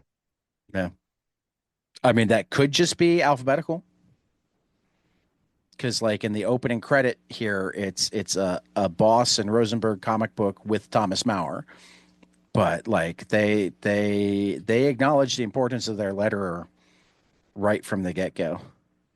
Hmm. I mean, even if it is alphabetical, it Yeah, still shows, yeah, I don't know, collegiality and a respect for each other and each contribution that they have to the work. yeah. Well, yeah, and you're right. The lettering is, I mean, between the different sizes, between the not all caps, the boxes to give stats, Mhm. the special effects are outstanding. Did you read this in paper or digital? Uh, all of the above. Mm. It's a different. So I read it on digital on Comixology, which I guess is now just Amazon. And it has the guided view, which is the essentially I've done slide it view from that way panel to too. panel. So that's the way I Mhm. read it. And you just get a very different. And now I'm kind of flicking through it, looking at the whole pages. Actually, I was doing that before the call, but Right. seeing the whole page and the layout of the page and the design of the page is Oh, also just wonderful. oh It's yeah. The really, design is ridiculous. yeah, it's I a mean, beautiful book. I will continue talking about this book forever, and like almost every time I come across somebody who has also read it already, we immediately, I mean, we wound up talking about it for like 25 minutes yesterday with Dwayne. I wound up talking with Dwayne Murray for like 25 minutes yesterday because it was one of the books that like his background is in acting and producing and directing small films, and he's really only gotten into comics in the last few years because he got tired of all of the. He still acts for the most part to make a living, um, but he got tired of everything it takes to manage to make even a $70,000 film. And like, oh, I can tell stories in this way, and I've always Mhm. loved comics. But Yeah, I could see that. this was one of the ones that really made him like go, oh. You may already know this, but roughly what year do you think this is set? I feel like it's actually late 70s. And there's a specific reason for that. It does feel like that, by the way. I agree. Yeah. I don't think that's going to be the answer, but No, I I think know it is going to it be the feels like that. answer. No, you're right. It's not the answer. The answer is 1973. 73 is when this is set, or that's what What's you the think when you move? think it's set. No, what's the movie on the marquee? Uh, I don't know, but I imagine it's a movie from that era. But It's Friends of Eddie Coyle. so there is like a computer that looks specifically like a mid 90s computer to me. Right. I think that yeah, I mean I agree. It feels like what you're talking about. It feels like dog day The afternoon. the computer in the police department makes it feel more early to mid 90s. Um, Well, but that's just a piece of evidence, right? I mean, it's got a right. mouse. Like we knew when these Well, things were and developing. I know from talking about his newest book or the one that's coming out next. Matthew sometimes very deliberately tries to have the feel from one era, Yeah. but also have it be not explicitly that era. Yes, and it definitely has that feel. Like it's clearly pre-cell phone. Oh, here's a floppy disk, one of those square ones, the three and Right. a half inch, Right. solid ones, not the literal floppies. Um, but yeah, I don't know. I was just kind of kicking that around of like But because it is kind of timeless. I did notice, it's one of the things that stuck out to me just because it's a great crime movie and a great crime book. When they walk past the movie marquee, Hmm. what's playing is The Friends of Eddie Coyle, which came out in 1973. So Oh, and the that style of video game they're playing too. is definitely feels more 80s ish. Late 80s, yeah. I mean, it's Yeah. I would hit Yeah, the no, ballpark in I 1990. mean, when I start thinking about all of the different things, there are aspects that can go all, I mean, the cars feel more late 70s than early 70s. They don't have that 60s feel. Um, the clothing feels almost timeless, but really kind of fits in to the 50s to 70s best. The computer early 90s, the video games late 80s to early 90s. Um, yeah. Yeah, and she's got a computer at home. Oh, actually, no, it's not the. She's got a Looks like CB it's radio. at her friend's home. So, Complete Unknown, which I have not yet seen, I heard an interview with the production design. Oh no, people talking about the production design of the movie, making the point that even if you set a movie in 1964, that doesn't mean that every car that you'll see drive by is a 1964 model of that car, right? That No, you'll but see the previous theoretically it should 15 be years of it, earlier. Right. right? And so you'll see. So similarly here, just because we're seeing an older movie in that case, or older clothing or whatever, doesn't Right. necessarily mean that it was set No. in those Right. years. uh I but mean, theoretically, technically, you should take, I mean, if you don't have an explicit date, you should take the newest item. Yeah, I was just thinking the same thing. Whatever the newest thing is, that Right. sets the date at the latest, at least it can possibly be. Right. They have plastic But deli again, bags. I don't know that I think they deliberately, I know from talking to them, I know from their work on other stuff that sometimes they very deliberately make it not quite of any given time Yeah, it has a as a certain way to timelessness to it. make it timeless. It feels like a 3 Days of Condor, those kind of early Hmm. 1970s movies. I wish I could remember the name of Hmm. that. New Realists or something like that. I forget what that movement was called. Oh, Friends of Eddie Coyle. I'm flicking through it now and I just got to that page. So it Yeah. definitely has that sort of gritty feel. And it also it suggests the socioeconomic strata that they're a part of based on, if they have an old car, if they have an old computer. It also tells, even if you are thinking that it's more recent than it actually is, it lets you feel like, oh, okay, these guys can't afford to have the newest computer. Right. It gives you that kind of a sense. Oh my goodness, I just got to a page. A 9 panel grid page. This is page Hmm. looks like page 128, although I'm not positive you'll have the same number. um it's a 9 panel grid, and the first panel is the close up on a yellow clock. Yep. So it looks like Watchmen. It Yep. Yep. looks My like the favorite ticking clock nine of panel Watchmen. grid though is the the ride home where they're all crammed in the car Yeah, that's because a really Kate fun one. won't take and where Walter gets sick at the end. Yeah, I just went by a very Bendis panel that was very conversational. Yep. Well, anyway, thank you for Yeah. introducing me to this book, and it was fun. Absolutely. It was fun to pair them up. Had you read Speak Up before? Uh no, I finally read it for my wife had read it and told me that I needed to read it. I heard about it from your cabinet. Hmm. Or no, not from Oh your yeah, no. cabinet. When I you heard saw my about You I saw my heard about it panel. from your presentation. Yeah, I Yeah, bought in it that Chicago day, Comic Con. and I like, yeah, one of the reasons we picked it out of your cabinet is like, I still need to read that. Yeah, Let's make me read that. yeah, yeah. Um, So, well, thank you. I'm glad we got to do this. I appreciate yeah, you yeah. bringing me along for these things. And I won't take us out because we're going to now append the cabinet previously recorded. So I'll say, "Hey Britt, we're going back in time now," and I'll stop this recording. Okay. All right, we're doing this out of order. So those listening just heard Britt and I talk about Speak Up and Four Kids Walk into a Bank. Um, but now we got to pick our next Britt's Cabinet book. And we discovered the last time that we get so into talking about the books that we run out of time before we manage to pick a book. So we decided to do the picking a book session separate this time. Britt hasn't even read Four Kids Walk into a Bank yet. So all of those things that he says amazing about that amazing book, he hasn't even considered yet when we're picking whatever book we pick right here. And Eddie's saying hello. Hello, So Ed. how's it going, Brett? Brett, It's going very well, Dad. How are you doing? I'm doing okay. I had a It's weird week.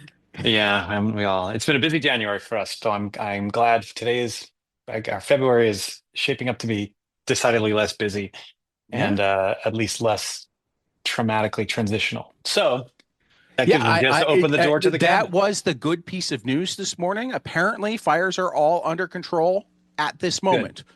good. I mean, who So knows now, by the time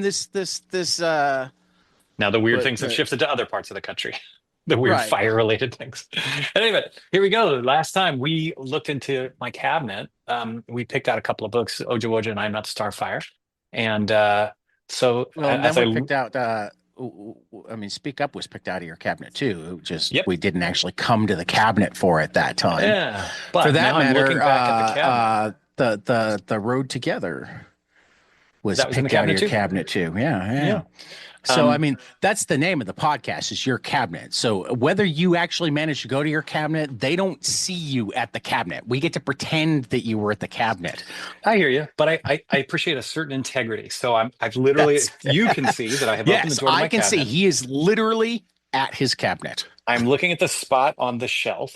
I am cheating in a certain way. The cabinet is usually meant for books that I know and love. I had to throw three books up there that I have not read yet. I bought them on a recommendation at I love it. the what are the awards? The Ignatz, the Eisners. What are the Uh, ones that are NYCC? Harvey are Awards. those the Harveys? Yeah. Well, there were three books that were recommended. I bought them, and I have to read them before I give them to my daughter. So they are up there Gotcha. anticipating to give them to my daughter. But on the theme of the episode, why things get put in Fritz cabinets because I love them. And this next batch is just about every Chris Ware book that I have. So Chris Ware is one of your guys, Oh, right? Not your personal guy, but he's a Chicago guy, right? yes. So first, let me just rattle. Well, you can slow me down at any point. But I tried to get. I like the original books generally in my collection. I don't care for trade paperbacks or collections. I like the form in which they were first published broadly. So I have Jimmy Corrigan, Smartest Kid on Earth, Oh, um, wow. which is Acme Novelty. Sometimes these are numbered. Yeah. This looks like it might be number 4. I think he had like 18 Acme I think novelty you're right. Yeah. libraries. And Yeah. then this is Jimmy Corrigan, Smartest Kid on Earth. It's a different Right. issue. Um, Right. these things are so beautifully designed. I mean, I Well, don't and know see, if right you're there would be listening. the hardest part of me picking a Chris Ware is I don't have the originals and can't necessarily afford them. Yeah, they're not digitally available. Each individual book is I, beautifully I, crafted. I might have digital copies of most of the originals, but you're right, they're not technically digitally available. Um, Yeah, and understandably so. I mean, he puts so much care into right. the physical crafting of his Oh books. yeah, no, no, So no. if The you're way he puts listening them and you together don't is know, if you're listening and you don't know who Chris Ware is, he is a Chicago artist. His works look a lot like graphic design. He's got a very meticulous Mhm. style, and it is decidedly comics, but it is very much like the comics that seem like they were born of Scott McCloud, understanding comics. They are Though they sometimes very predate that. sad. They do. But it Yeah, seems like it comes out from that. Like he seems like he's yeah. studied, this is studied cartooning and the Oh, presentations. absolutely. The presentations feel like 100-year-old World's Fair kind of design. There Um, were actually dual exhibits in Chicago, I think in 2021 or early 2022 about comics in Chicago. The Museum of Contemporary Art had comics in Chicago from like 1950 onwards, including a whole room devoted to Chris Ware with like he makes life-size model or well, not life-size, but he makes models of a lot of the stuff that he uses, models that look like his drawings. So I mean they're yeah, very I imagine um it's sort of like I think of it this as was like really cool. But then the 1890 something to 1940 at the Cultural Center, Chris Ware actually was the curator. oh, that doesn't surprise me. So he put together, yeah, he's He quite the also comics has been historian. yeah, and he's been an editor of Right. compilations of comic books and things like that. But Yep. his individual works, first of all, they're beautiful. They are, like I said earlier, meticulously drawn, but they're also hand drawn. They look kind of like Yeah. they're so precise, they look like they were probably done by a computer. Apparently, he does One not use a day, computer to make yeah, them. one day we're gonna have to do Chris Ware, but it's probably not going to be a Brits cabinet. It's probably going to be a bigger round table because this is my confession about Chris Ware that I've made a few times. Um, First, I haven't come anywhere near reading all of his stuff, but second, um,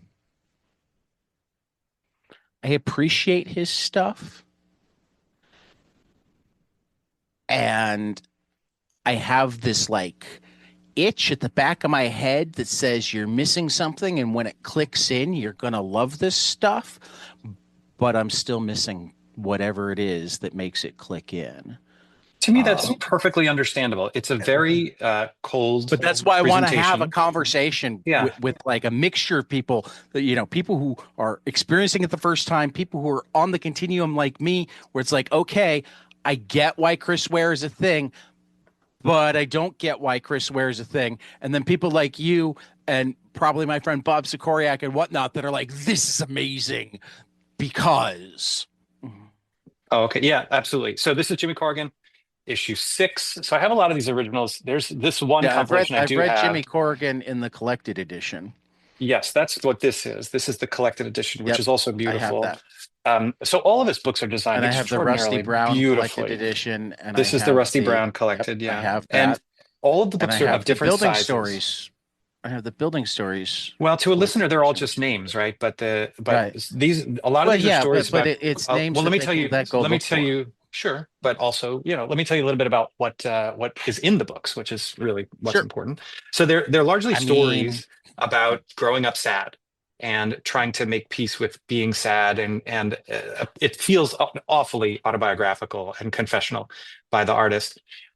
The earlier works of his, all of which I'm looking at right now, which is sort of why I'm talking about all of them briefly, is that they focus on one or two white male characters who grew up in Chicago and sort of generational trauma, that the complications of being a little bit poor and sometimes a lot poor in essentially suburban Chicago is what it seems like. And then hand in hand with that, I have the Chris Ware. Oh, and then later in his career, he starts to expand his central characters. So he starts to have female central characters and non-white central characters. And it's just you feel like you're sitting with somebody very sad. So you have to be willing to indulge in sadness for those moments. They don't tend to have happy endings, and they feel bleak, but they are a beautiful, studied, careful bleakness that I can understand why that wouldn't appeal to everybody, especially depending on when in your life you're reading it. So the last one here is there are a couple of books about Chris Ware, and those are what are in here. So these may not be, or I just wanted to touch base on those, even though I know that you're saying you're no, going to do a no. fully separate episode on them. Well, I mean, you didn't know that before. And now that I know that I have a major Chris Ware aficionado, I might Mhm. kick it further into gear. His It's wife actually is he's a wonderful high to school talk about. science teacher. Oh, neat. Yeah, Hmm. yeah. He's also done drawings for This American Life and He's for done, The New I think, Yorker. 23 New Yorker covers. Oh I wow. actually Yeah. studied one in an English class that I'm in Hmm. with a student. Wow. We Well, used it he's really great. as a writing He's great. prompt. Yeah, no, I again cannot emphasize enough. I have the utmost respect for Chris Ware, but I wouldn't know how to sell a Chris Ware book to somebody to save my life. Well, so the next book in the cabinet, the next book in the cabinet is so Chris Ware is pretty sophisticated, I think for readers, deceptively sophisticated. Um, and then the Yes, next one that definitely. just happens to That's be a up perfect here. way to put it because it seems really simple, but Yeah, then it's like, what am I? No, there's more here. yeah. The next book is called Supergirl Takes Off. It is a step into reading DC Super Friends book. so so just to give you a sense of, you can love lots of different kinds of things. The reason this is interesting, if you don't have young kids, lately, maybe in the last 10 years at least, reading books are leveled, like level 0, level 1, level 2. Yeah. So this is a level 2 book, They've and been that leveled for refers. at least 25 years now. Yeah. Well, that refers Yeah. to the complexity of this vocabulary and the sentences, and roughly to grades. So this What book was the is for publisher on preschool that? to grade 1. This one, let's see, not clear. Random Okay. House. Random House. There we go. Okay. So DC Comics licenses out to all of these. This Oh particular yeah. story is done in the DC Super Friends art style, which is maybe started about 20 years ago, if I remember correctly. Sounds about right. It I don't think it's the current house style, but it may very well be. It's big hands, big feet, big heads. Um, Right. and this is DC trying to continue to make new DC Comics readers and fans. My observation is that in the last 10 years, when my kids were young, is that Marvel's books weren't that great until they hit on the current Spidey, which might be called Spidey and His Amazing Friends There's a Spidey and series, his amazing friend. where Right. they do the three of them. They do Spidey Spin, which is Miles Morales, and Right. Ghost Spider, which I don't think is a great name. They should have changed it to Go Spider, which is so much easier to say. And that is Spider Gwen. So Right. those three essentially have adventures, and it's a comparable style to this DC Super Friends book. But DC has really broadly expanded their kids' fare. Yeah, no, So if DC's been doing all ages stuff for way longer than they've been Marvel doing all ages, but they've has also been doing in like terms of specific ages. They've been doing right. YA. They're Right. very Right. young. The Right. Right. board books are Absolutely. really good. The next one is an easy reader book. It's a similar style book. It's called Catch That Crook. It was one of my son's first books that he was reading and Okay. turning the pages. It's a Batman book where Batman is trying to catch Catwoman, and it's a, let's see, what level is it? This one. This is a I can read it all by myself beginner book. So if you read Cat in the Hat or Put Me in the Zoo when you were a kid, this is now given the same treatment, these Batman stories. And I've just found generally that the DC young kids books were really, really great and better than the Marvel fare until this newer Spidey The, one came along. though Marvel's been doing a lot with Golden Books. More recently, yeah. Yeah, they both Yeah. do. Actually, they both have Golden Books Yeah. deals. It's just the Yeah. character design of those Spidey things, the cartoons, it just is very compelling to young kids, I think, in a way that the Yeah. DC books they never weren't quite that good. DC made a real push to get to the girls with their what was that one called?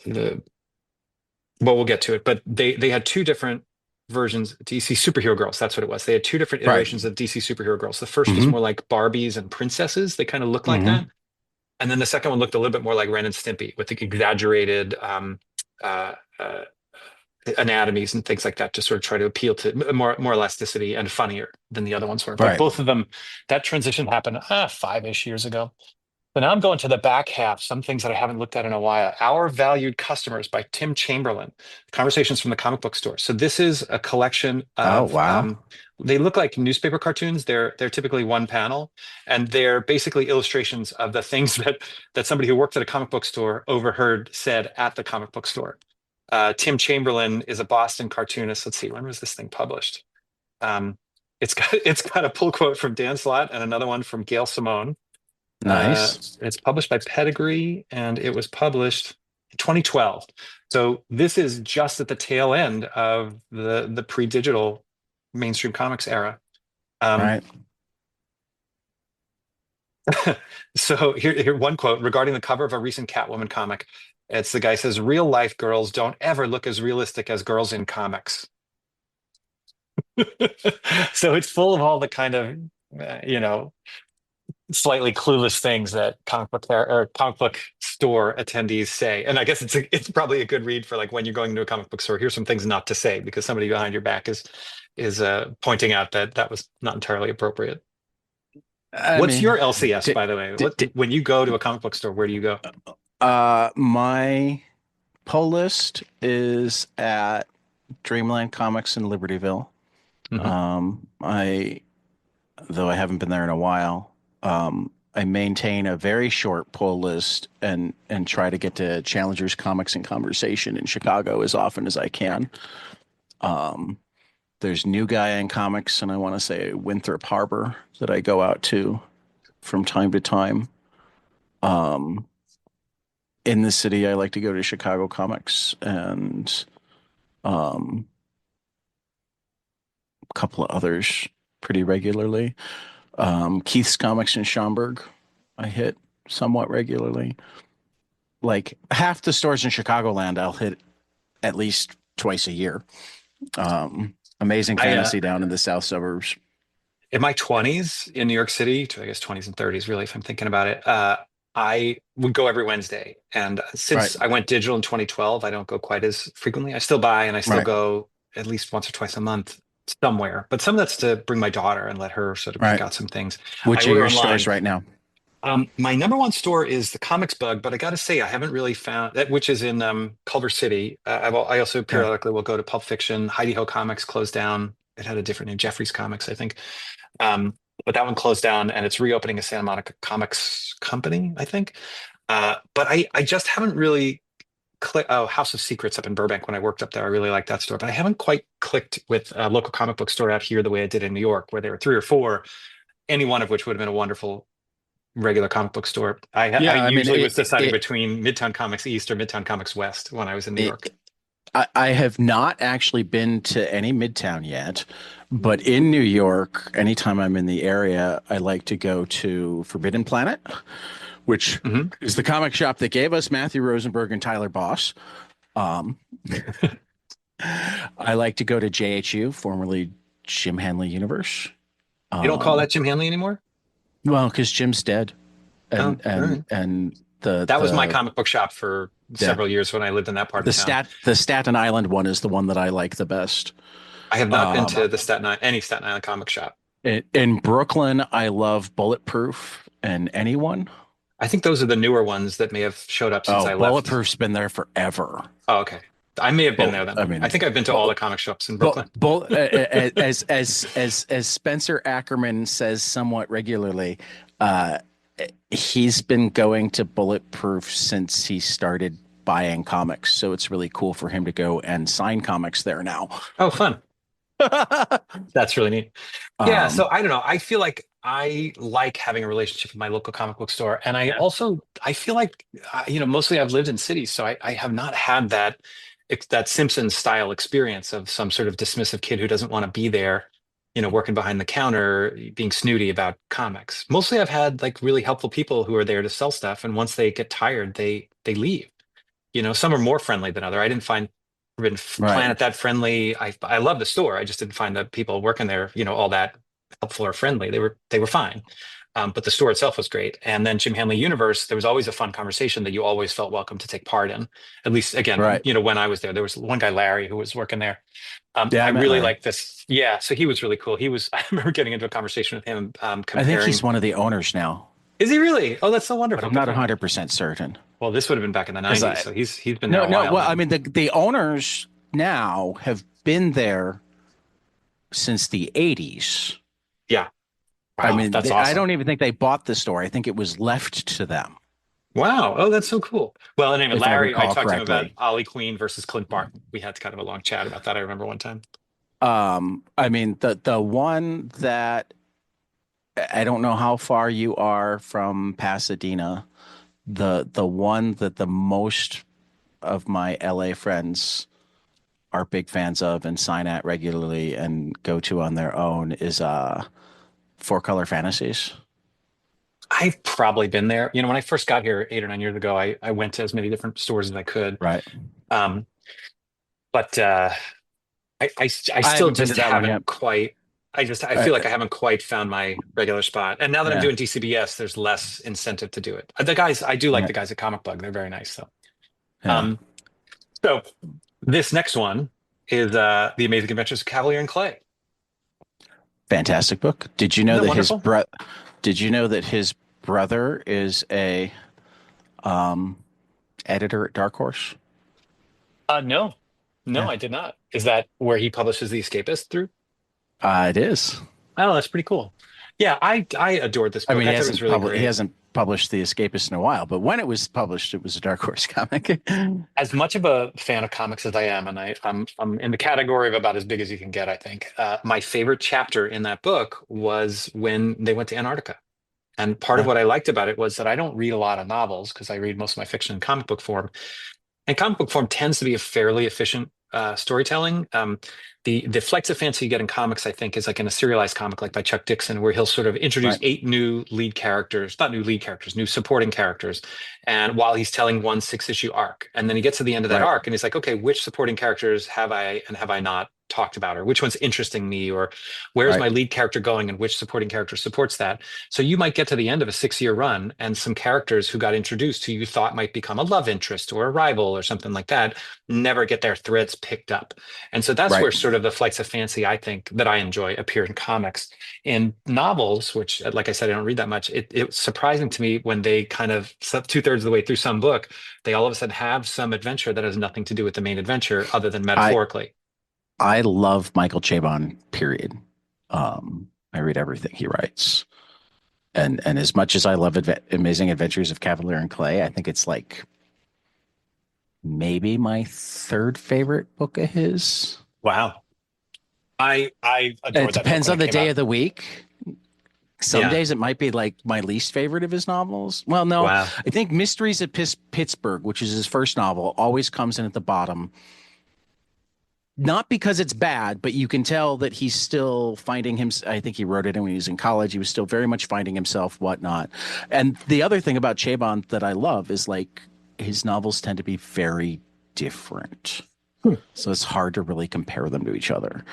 Well, Like I as soon as primarily you read said it because it's Antarctica, as soon as you uh, said Antarctica, I thought of oh God, why can't I remember the name of it right now? Did you Whiteout. know that before, well, Whiteout's great, but I was thinking of a Chabon book, Oh. the Yiddish Policemen's Union. Mm. Before Israel was actually founded, one of the alternatives being kicked around was to give them an area in Alaska. Oh, So wow. he wrote a murder mystery and an alternate history set in essentially the Israel in Alaska. Hmm. Oh, that's So, interesting. Oh, that's fun. uh, Well, yeah, what I liked about it, so the scene, I liked this book primarily, obviously, because it was a very well regarded book, but also it was specifically about the early decade of yes, comic books in America.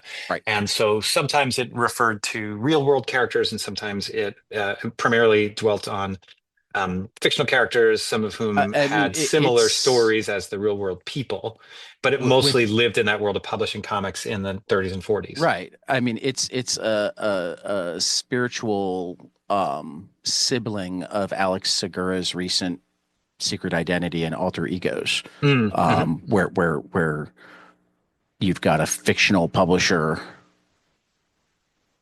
in with real publishers, so you're mixing history and realistic fiction into that history. Yeah. And so as you get into the book, Yeah. you're sort of understanding the rivals among the various different Mhm. companies. And Yep. as a person who reads comics, you know that, the big publishers are Marvel and DC, and sort of their rivalry has ebbed and flowed over the years. And then all of a sudden, in the middle of this book, they go off to Antarctica. The guy gets drafted into World War II and he gets assigned to be in, the Arctic base. And across the way is, maybe it Mhm. wasn't World War, whatever, whenever it was. Should have Um, been. Yeah, Could have World been War after II World should War be II, all though, right. because it could have been because he gets stationed and he is poking his head above the snow to use his binoculars to check out the Soviet base across the way, and then he sees his Soviet counterpart doing the same thing to him, and that's essentially what that chunk was about. And I was reading it, I'm like, why Right. on earth am I reading this? But by the end, I was like, I just appreciate that the book is able to meander in a way that a more Right. focused other forms of pop culture don't tend to do. And that's probably very normal in novels, and especially good novels, but it was new-ish to me and felt fresh to me. So Well, it's a and I mean, strange I'll way for say that to be that my favorite scene in the book. a lot of my favorite comics managed to do that too. Um, I've started dubbing it messy in the best possible way. Um, I mean, it reminds but me of the pirate story in Watchmen, that you're like, right, why is well, this in here? there's that, but also just like beginnings and endings, if they're not birth and death, are kind of arbitrary. And frankly, even with their birth and death, what about the parent's story? What about like the kid's story or the friend's story? Deciding where to start and end something is arbitrary to begin with. So the idea that every possible plot thread that affected the characters' lives during that time would actually go somewhere isn't entirely realistic, which doesn't mean that it wouldn't affect who they are and how they make their decisions. Yeah, I mean, look, all Does that that kind of make depends on your sense? form, right? Sure. But it Yeah. depends on your form, right? If you're making a movie, you only have 90 minutes. It has to be a big story that No, justifies spending money, right? I, I, If you're I, doing I, I, serialized television, you can't do a I, big story because that's when somebody dies and you can't kill a I, main character in your I, average I, I, serialized television. I get the financial aspects, but that's different from the storytelling side. I think it can often Oh, be a but you can great, tell your great. story in many different, you have to You figure out what can, your story you is. And can, then it but that's might why be I a call it comic, it might be a messy in the novel, it best might be possible a, way. yeah. Yeah, and that's I guess that a novel probably gives you the flexibility to, explore things that may or may not pay off, or that may or may not be readily apparent, or that don't have to be so purposefully driving the plot.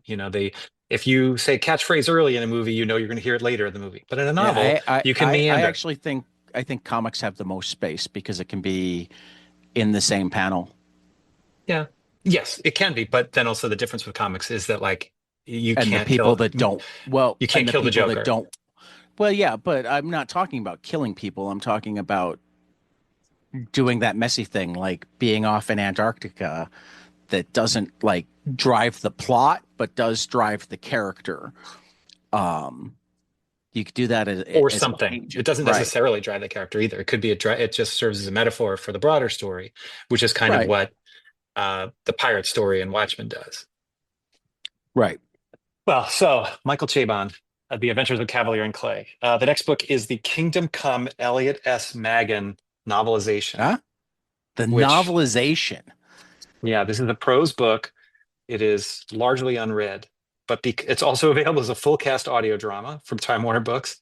It's from, wow, 1998. I think this might be, oh yeah, it says advanced reading copy, not for resale. Hardcover publication date, March 26, 1998. So this is some sort of bootleg of this. And it's Elliot S. Maggin, who in the comics, the S, what was interesting about the S of Elliot S. Maggin? No period. Uh, well, no, that was Harry S. Truman. I'm getting confused. Scott Shaw was Scott Shaw exclamation point. And for some reason, I was thinking that Elliot S. Maggin was Elliot S. exclamation point Maggin. And now I'm realizing I I'm think he confusing my actually generally had 1980s the comics Megan writers. after or the exclamation point after Megan because I'm pretty I think certain that that was he Scott did. Shaw. I think I'm getting them confused. In any event, it's Elliot S. Maggin who wrote Superman. He's actually really interesting to listen to. If you get a chance to find a podcast where they're talking to him, he's a pretty neat interview, Elliot Maggin. Um, but he's specifically talking about comics. He's a 1980s Superman Oh kind of no, guy. no, it is often spelled Elliot S Exclamation point. exclamation point Oh, okay. All right, good. Well, that Megan. makes me Yeah, feel better. I'm not not misremembering that. yeah. The Kingdom Come documentary is coming out pretty soon, and our friend Stanford Carpenter, among many others, are commentators in it. And I'm really looking forward to seeing that. I think it might already be out for the Patreons, although I thought I was a Patreon or whatever it is, a Right. Kickstarter person. So I'm really looking forward to seeing it because it's a deep dive into the creation of Kingdom Come, and it's was done over the last 5 years, basically by Sal Right. Avenatti, I think his last name is, who Yep. is Alex Ross's like art He's dealer, friend, right. artist. Right. Yeah. Kind of And he's personal wonderful to listen assistant, to. booking agent. Yeah. Yeah, kind of helping him kind of, Y- y- as far as I can tell, y- elbowing out everything out of the way so that we can let Alex Ross do the thing that we want him to do. Right. The way I understand it is you don't get to Alex except through Sal Right.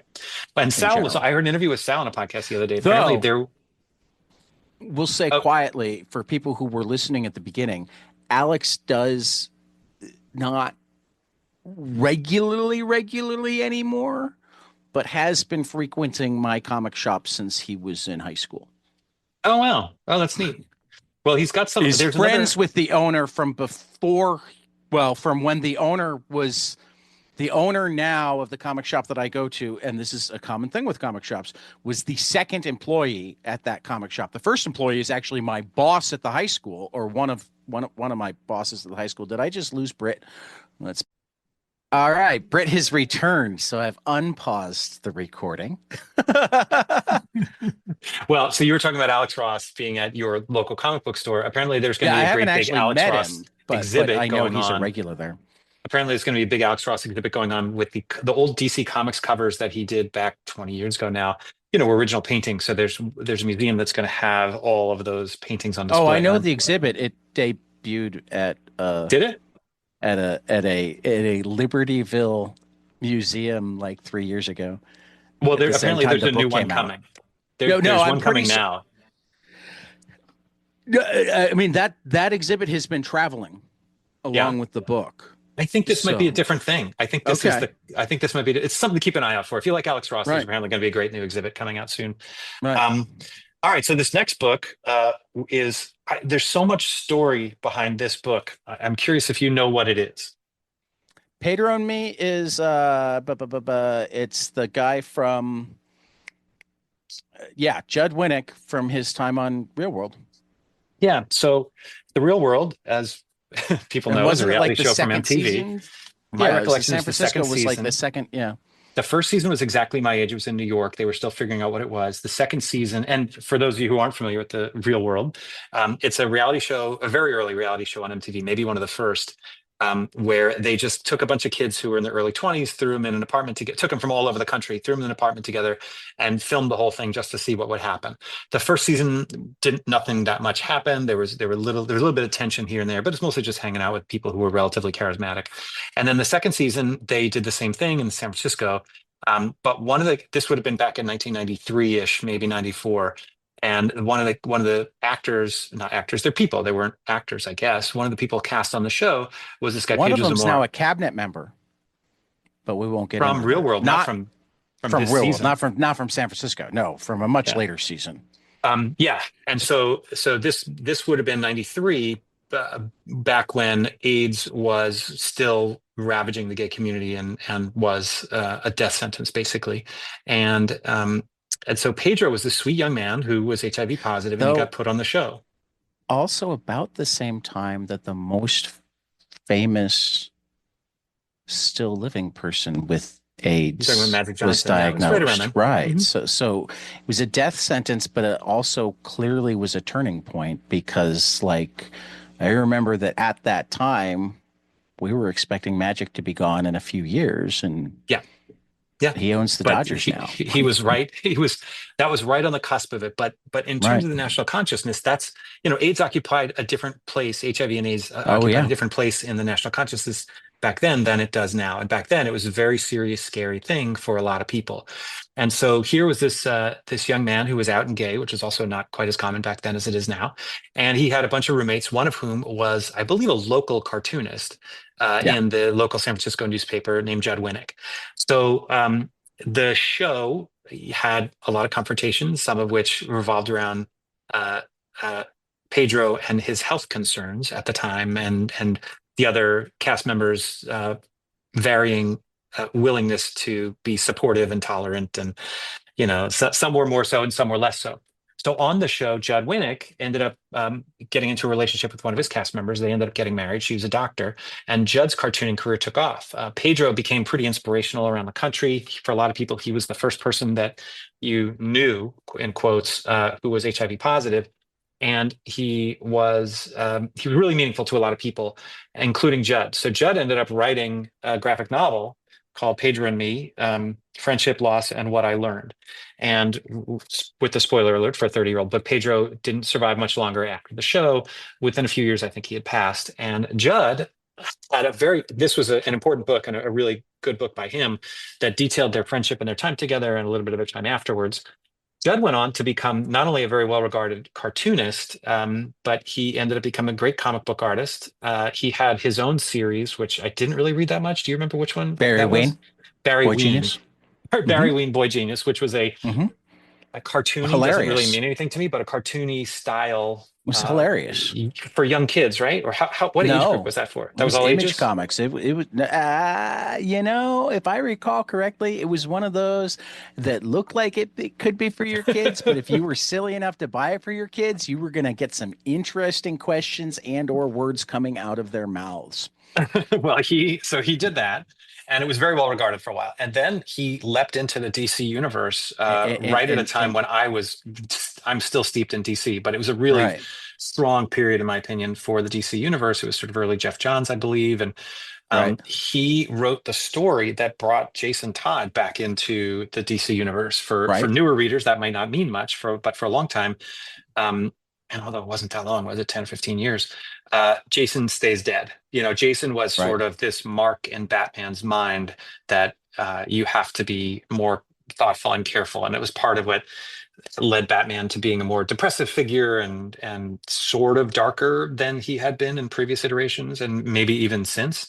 But during that period when Jason was dead, it was Batman's greatest failure. He had he had Right. Jason Todd's costume up in his Batcave. So Judd brought him back, and he did it in a fairly Yeah, that was interesting actually way, in I thought. 2005. So he was gone for 21 years because I think it was No, just 84 that he 13 or died. so. No, 84? No, yeah. 86 he was created. That was early Jason Todd. He wouldn't have died for a Okay. couple of years after that. I mean, we're He splitting hairs didn't between last long. 5-year range. He would have started in about 84, but he would have died No, in first appearance 91, was 92. 1983. Okay. And then they switched his origin at the Crisis in 85 from being And another circus boy then to the boy who was stealing Batman's hubcaps. And then Death in the Family would have been Death in about the Family. 91. Okay, 88. Oh, excuse me. Oh, okay. Earlier than I thought. 88.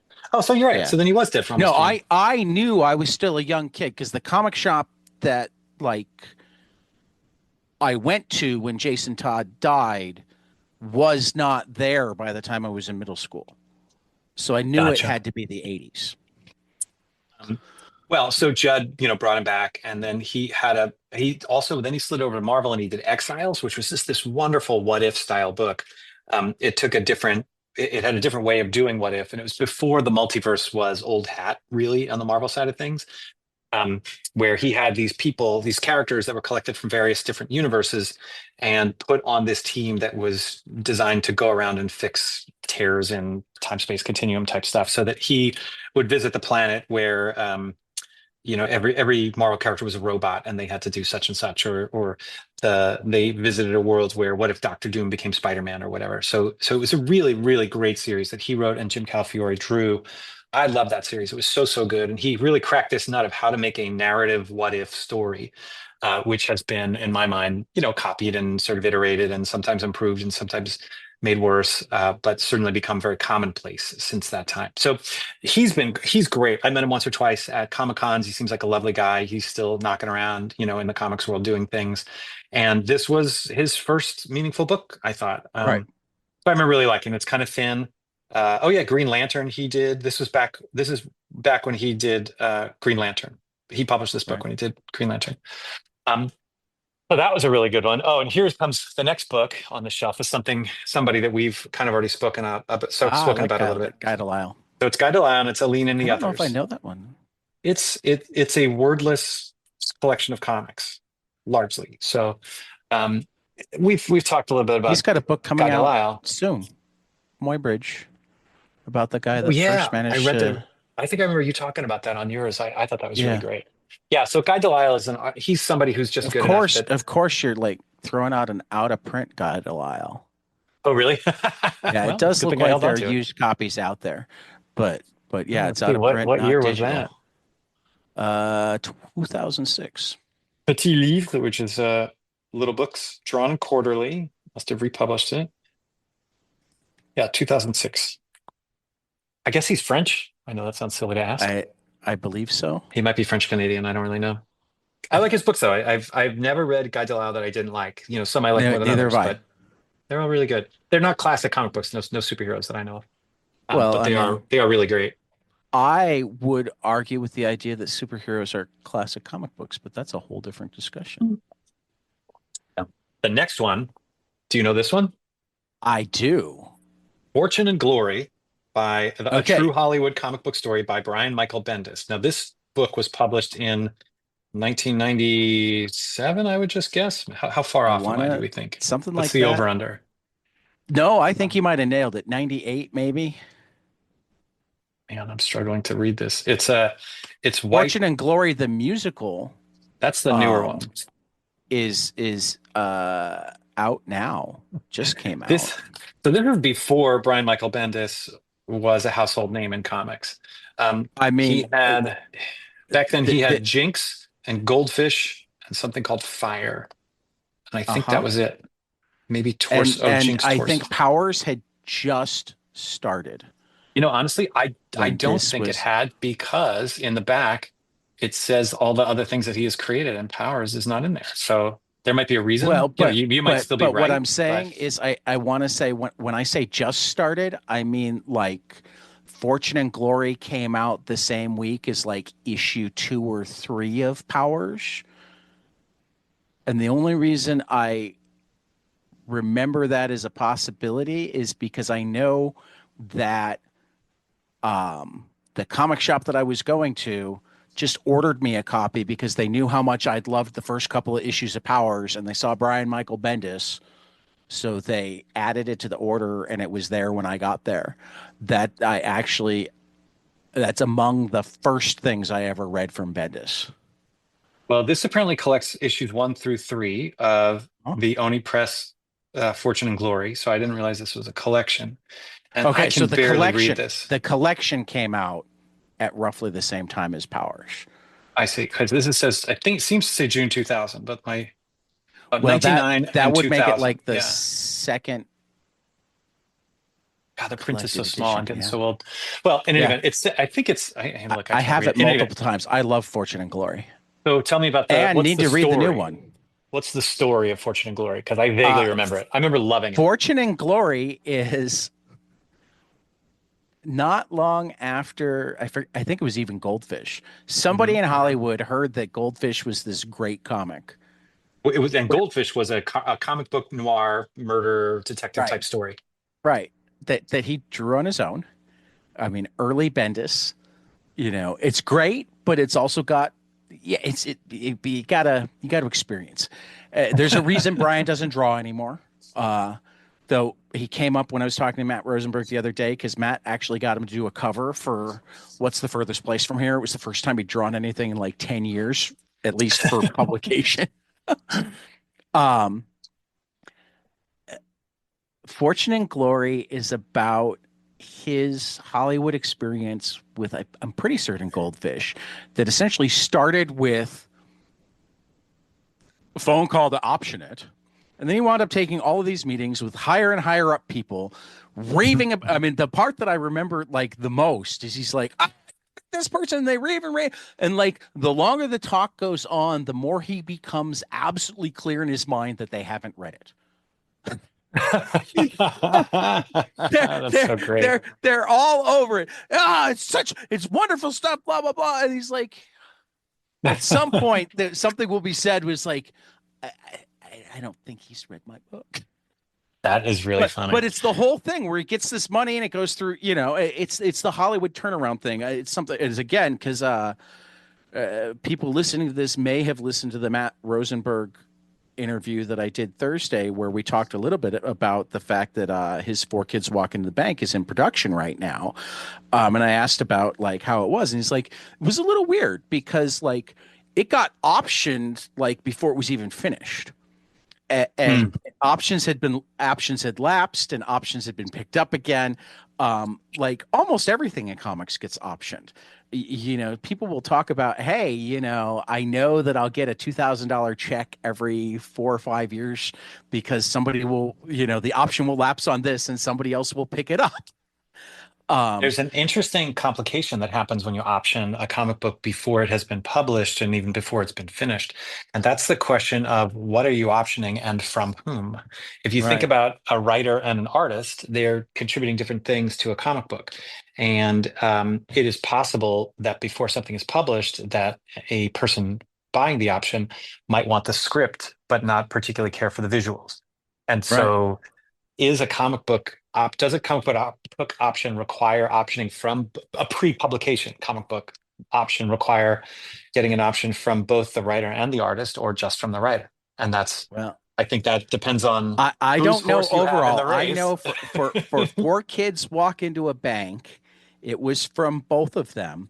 And um well, Tyler wasn't on this last time that I talked with Matthew. Matthew did talk about when he and Tyler went to the set, and Tyler was actually probably more blown away because of the number of things that they took the visuals straight from the comic. He's sitting there going, Hmm. I based this house off of my grandmother's house, and now I'm standing in it in Ireland. Wow. Oh, that's so cool. Um, That's really neat. Well, but so yeah, for so folks who, Fortune and Glory was, I mean, obviously, Goldfish has never become a movie, even now, right, like which I imagine is why 25 he's years later. revisiting Fortune and Glory Um, the musical. so well, Fortune and Glory, the musical, is about his time on. He was involved in the Spider-Man musical that like was a colossal flop, Oh yeah. which is why I need to read it. Um, I'm really curious as to, Oh, that musical, but I never saw it. Julie I Taymor is a genius, though, like a legitimate yeah, genius. And yeah, I so agree. I'm sad that two things that I loved came together Right. and it did not succeed. But yeah, so Fortune and Glory is about like the whirlwind that is Hollywood for the guy that just makes cartoons and isn't known particularly well and Well, whatnot. so for me, that book hits a particular time in my life and particular introduction to Brian Michael Bendis. Some close friends of mine were part of what they called the Bendis boards, and I remained friends with some of those Yep. guys, even though I was never on the Bendis boards. And that's how they all found each other in New York. The second thing is that his dialogue style was at the time extremely refreshing. It was for Yeah. some reason just felt different in the same way that the dialogue of Clerks felt different from any movie you'd ever seen at that point. Now, I don't think you would watch it and say that. It might seem stilted in a Well, certain way, but at the what time, it felt what so fresh, and so did Bendis. what both of them did, like if Aaron Sorkin is the guy that writes the dialogue that you wish you could come up with in the moment. It feels real because like all of his characters say that thing that you think of 10 minutes later that you should have said is the comeback. So it's like the ideal version. Uh, Kevin Smith and Brian Bendis, I think, were probably not the first people ever, but definitely kind of next to each other in this idea that like we can have people talk the way we actually talk and still have it be interesting. I agree with you that that's how it felt at the time. I think Right. looking back, we can see it for the trick that it is, you Right. know.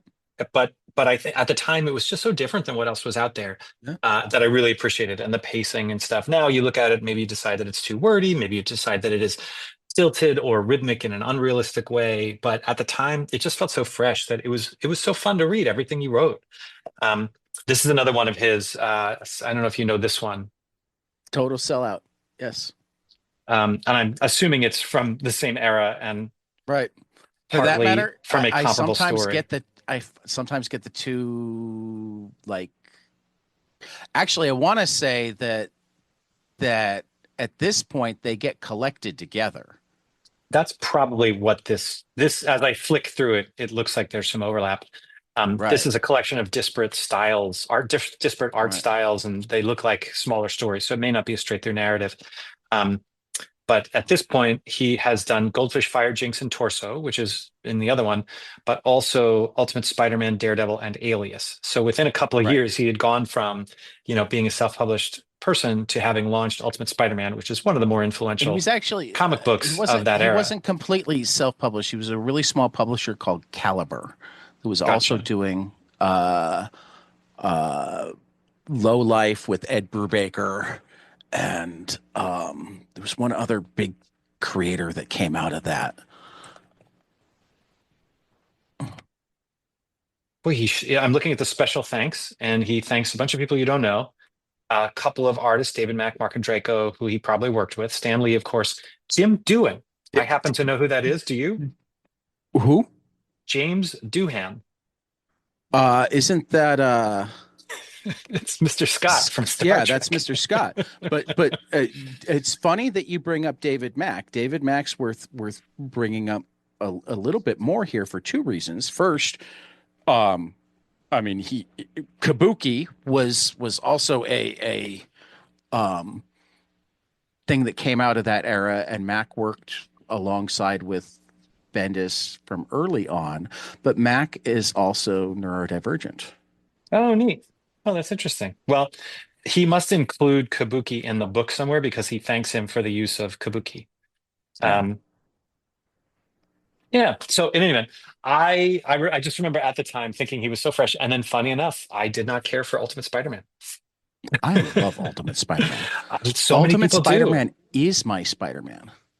Oh, really? Oh, that's so interesting. I tried it. Well, was like, yeah, it's because just a different Spider-Man. And well, no, I mean, because to me, it's not a different Spider-Man. It's like you with, I was saying that that's what's going on in my head, right? I like with right, Chris Ware, I can appreciate it. I recognize what it does. right. It just doesn't grab me. Yeah, for me, it distilled 60 years of Spider-Man with better writing than most Yeah. of that Spider-Man had. Yeah. Yeah. And that's 100% true. I can't think of I'm like struggling to think of a Spider-Man run that is meaningful to me. Spider-Man Blue is probably Yeah. what comes to mind. And I thought it was so clever that they put what Superior Spider-Man or whatever that was, where they Right, put Doc Ock's brain in Spider-Man's body. right. So clever. I love the Spider-Man movies, the cartoon movies. I really enjoy the live action ones. And for some Yeah, reason, Ultimate Spider-Man and Miles are my Spider-Man.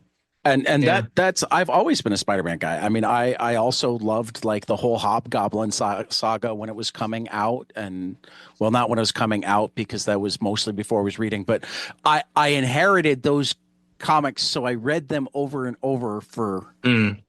ages. I guess Marvel Because I had Team a Up. whole That's stack the of yeah, I was a Marvel big Team Up Marvel is my Team Up Spider-Man, I fan. guess. I was more of a Spectacular Spider-Man than an Amazing Spider-Man. Hmm. I always felt like those were more Peter Parker stories. Yeah, it was called Peter Um, Parker Spectacular initially, Spider-Man, and right? the stories were a little darker, as I recall, than the adventure Sometimes, stories that were in Amazing.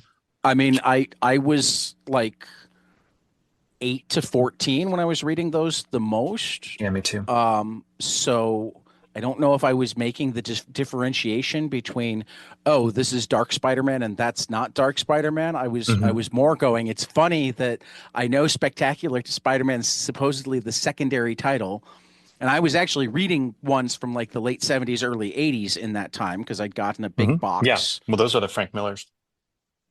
Miller did only a little bit of Yeah, just a Spider-Man. couple, like Spectacular Spider-Man He, 28 or something like yeah, that. no, Just he was a coincidentally, I Daredevil got that guy. from I Dave Donahue. love his Daredevil.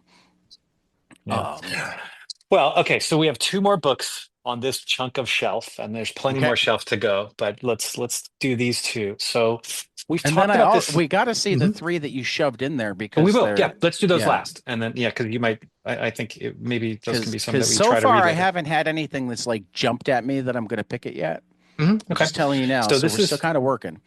this is Ted Rall to Afghanistan and back. So we've talked about Ted Rall before. He was sort of a Village Voice type cartoonist, Mhm. and he does firsthand reportage in Afghanistan.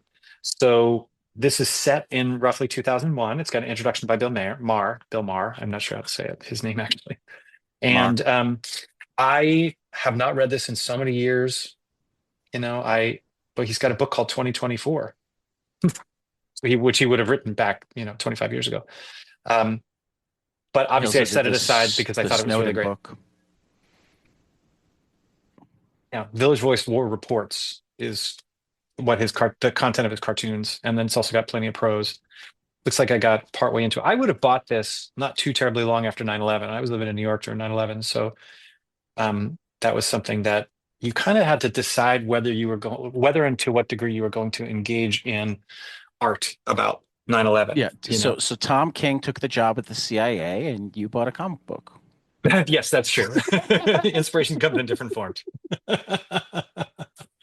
um, but I never really got into war books and comics until probably my late 20s, I guess, with Facts from Sarajevo. That might have been my first war book It's a in good one. comics that I particularly cared for. Yeah, and it opened the door for me to be a little bit more open to Sergeant Rock when it was handled by somebody pretty serious. Unknown Soldier had a run that I kind of cared for. Um, and I guess Was that the Joshua Dysart run? I'm not going to remember the name of it. It was really good, but it was very gritty looking. It would have been probably 20 years ago. Well, when we get into the other parts of the cabinet, we'll, Okay. we'll undoubtedly run into Unknown Soldier. Um, and so I don't have any recollection of to Afghanistan and back other than that it would have been pretty edgy reporting. And I know edgy is an overused term, but Ted Rall was a rabble rouser, and he was a muckraker, and he's fundamentally liberal, but sometimes he might be liberal and angry at the liberals because they weren't doing it the way he thought they should. Um, And so and I think we should say is his most recent comic came out yesterday. so he's obviously still going. I have not read his comics recently because I haven't, been Well, exposed to the Village Voice recently. he has a comics blog where he's got not quite daily up, but lots. That's kind of a tricky thing about the demise of local newspapers. I mean, maybe you still have them in Chicago, but I really feel disconnected from that, when things like the Village Voice that were just you'd walk around the street, they were there for free Yep. on a in a Mhm. news box, and you could grab them, and they had enough of the stuff that the internet now does that you kind of needed them. You if you were looking for a new apartment, you need to get it. If you were looking to see what shows were playing, you need to get that. Mhm. And now that those things aren't there, it's sort of there are fewer opportunities to be um, incidentally exposed to things like a weekly comic. You have to now kind of Oh, seek it he out. also recently did 2024 Revisited. Oh, interesting. Well, I don't know what 2024 is, but I'd be curious to see what the difference is between the two. Yeah. So I'm here's just flying through his raw.com is where you can find Ted Rawl. Looks like he did a Bernie Sanders um uh biography too. hmm, no, that tracks. All right, this is the last book, and I'll tell you what the other three are too. We'll sort of as a curtain call. Paul Ah, Chadwick's Concrete. concrete. I'll Yeah, check this it. is volume 6. So this is one of those comics where maybe 25 years ago, somebody put out a list, the 100 comic books that you need to read, and they were all compilations. None of them was a floppy. They were all collections or Right. long graphic novels. And so, I printed it out super small so that it fit in my wallet, and I would sort of check off books as I read them. About half, maybe more. I'm remembering back again 25 years. Um, about half I'd probably already read. So then I had this other half that I got to go out and buy and read. And this is, a time when I had more That time in my is life. literally what I would be fascinated to find out if it's the same list, but that's how my friend Andy, who's you've probably heard once or twice on the podcast because you've listened to enough of them at this point, got back into comics was Oh he wow, found with like a list like that. he'd been out for a while If he and came is across a list and just decided to go through it. if he's 10-ish years younger than me, then that could be the list. I was out of comics from Um, 86 to no, 92. actually, he is probably 10-ish years older than Oh, you. all right. Well, then maybe it's Or, the same list. That's well, interesting. no, actually, he's I don't know. I'm 54. So he's yeah, he's whatever he probably is. 4 or 5 years older than you. All right. Well, it could have been the same list, Yeah, and because it probably was I Wizard. remember when he turned 50 in 2017. I think I remember it turned out that his neighbors had come in and bought his 50th birthday present for me, but I didn't know who I was helping them shop for, but I still managed to do a great job. Well, it was a cool list, and obviously it wasn't perfect, and there were things on it that I tried that I didn't particularly care for. But I remember the Concrete was one of them. That somehow it wasn't. It was neither fish nor fowl. It didn't look like a superhero comic, and it didn't look like an indie comic, and somehow it just fell under my. It fell through I've the read cracks for me. just a little bit of Concrete Me and too. I enjoyed haven't. it, but never read a whole volume. Yeah, all I Kind of have on is my this one list for volume. eventually. I would have read it a long time ago, and it's beautiful. I mean, it is a Yeah. beautifully rendered book. Um, oh, it's funny. Even just looking at this makes me want to kind of dig that out again and see. I guess at some level now, when I read comics that are old and that I either loved or didn't catch, this is from 2006. It's sort of to see, oh, how did that survive? You know, how well does that do? I was listening to a different podcast, and Chris Gethard What?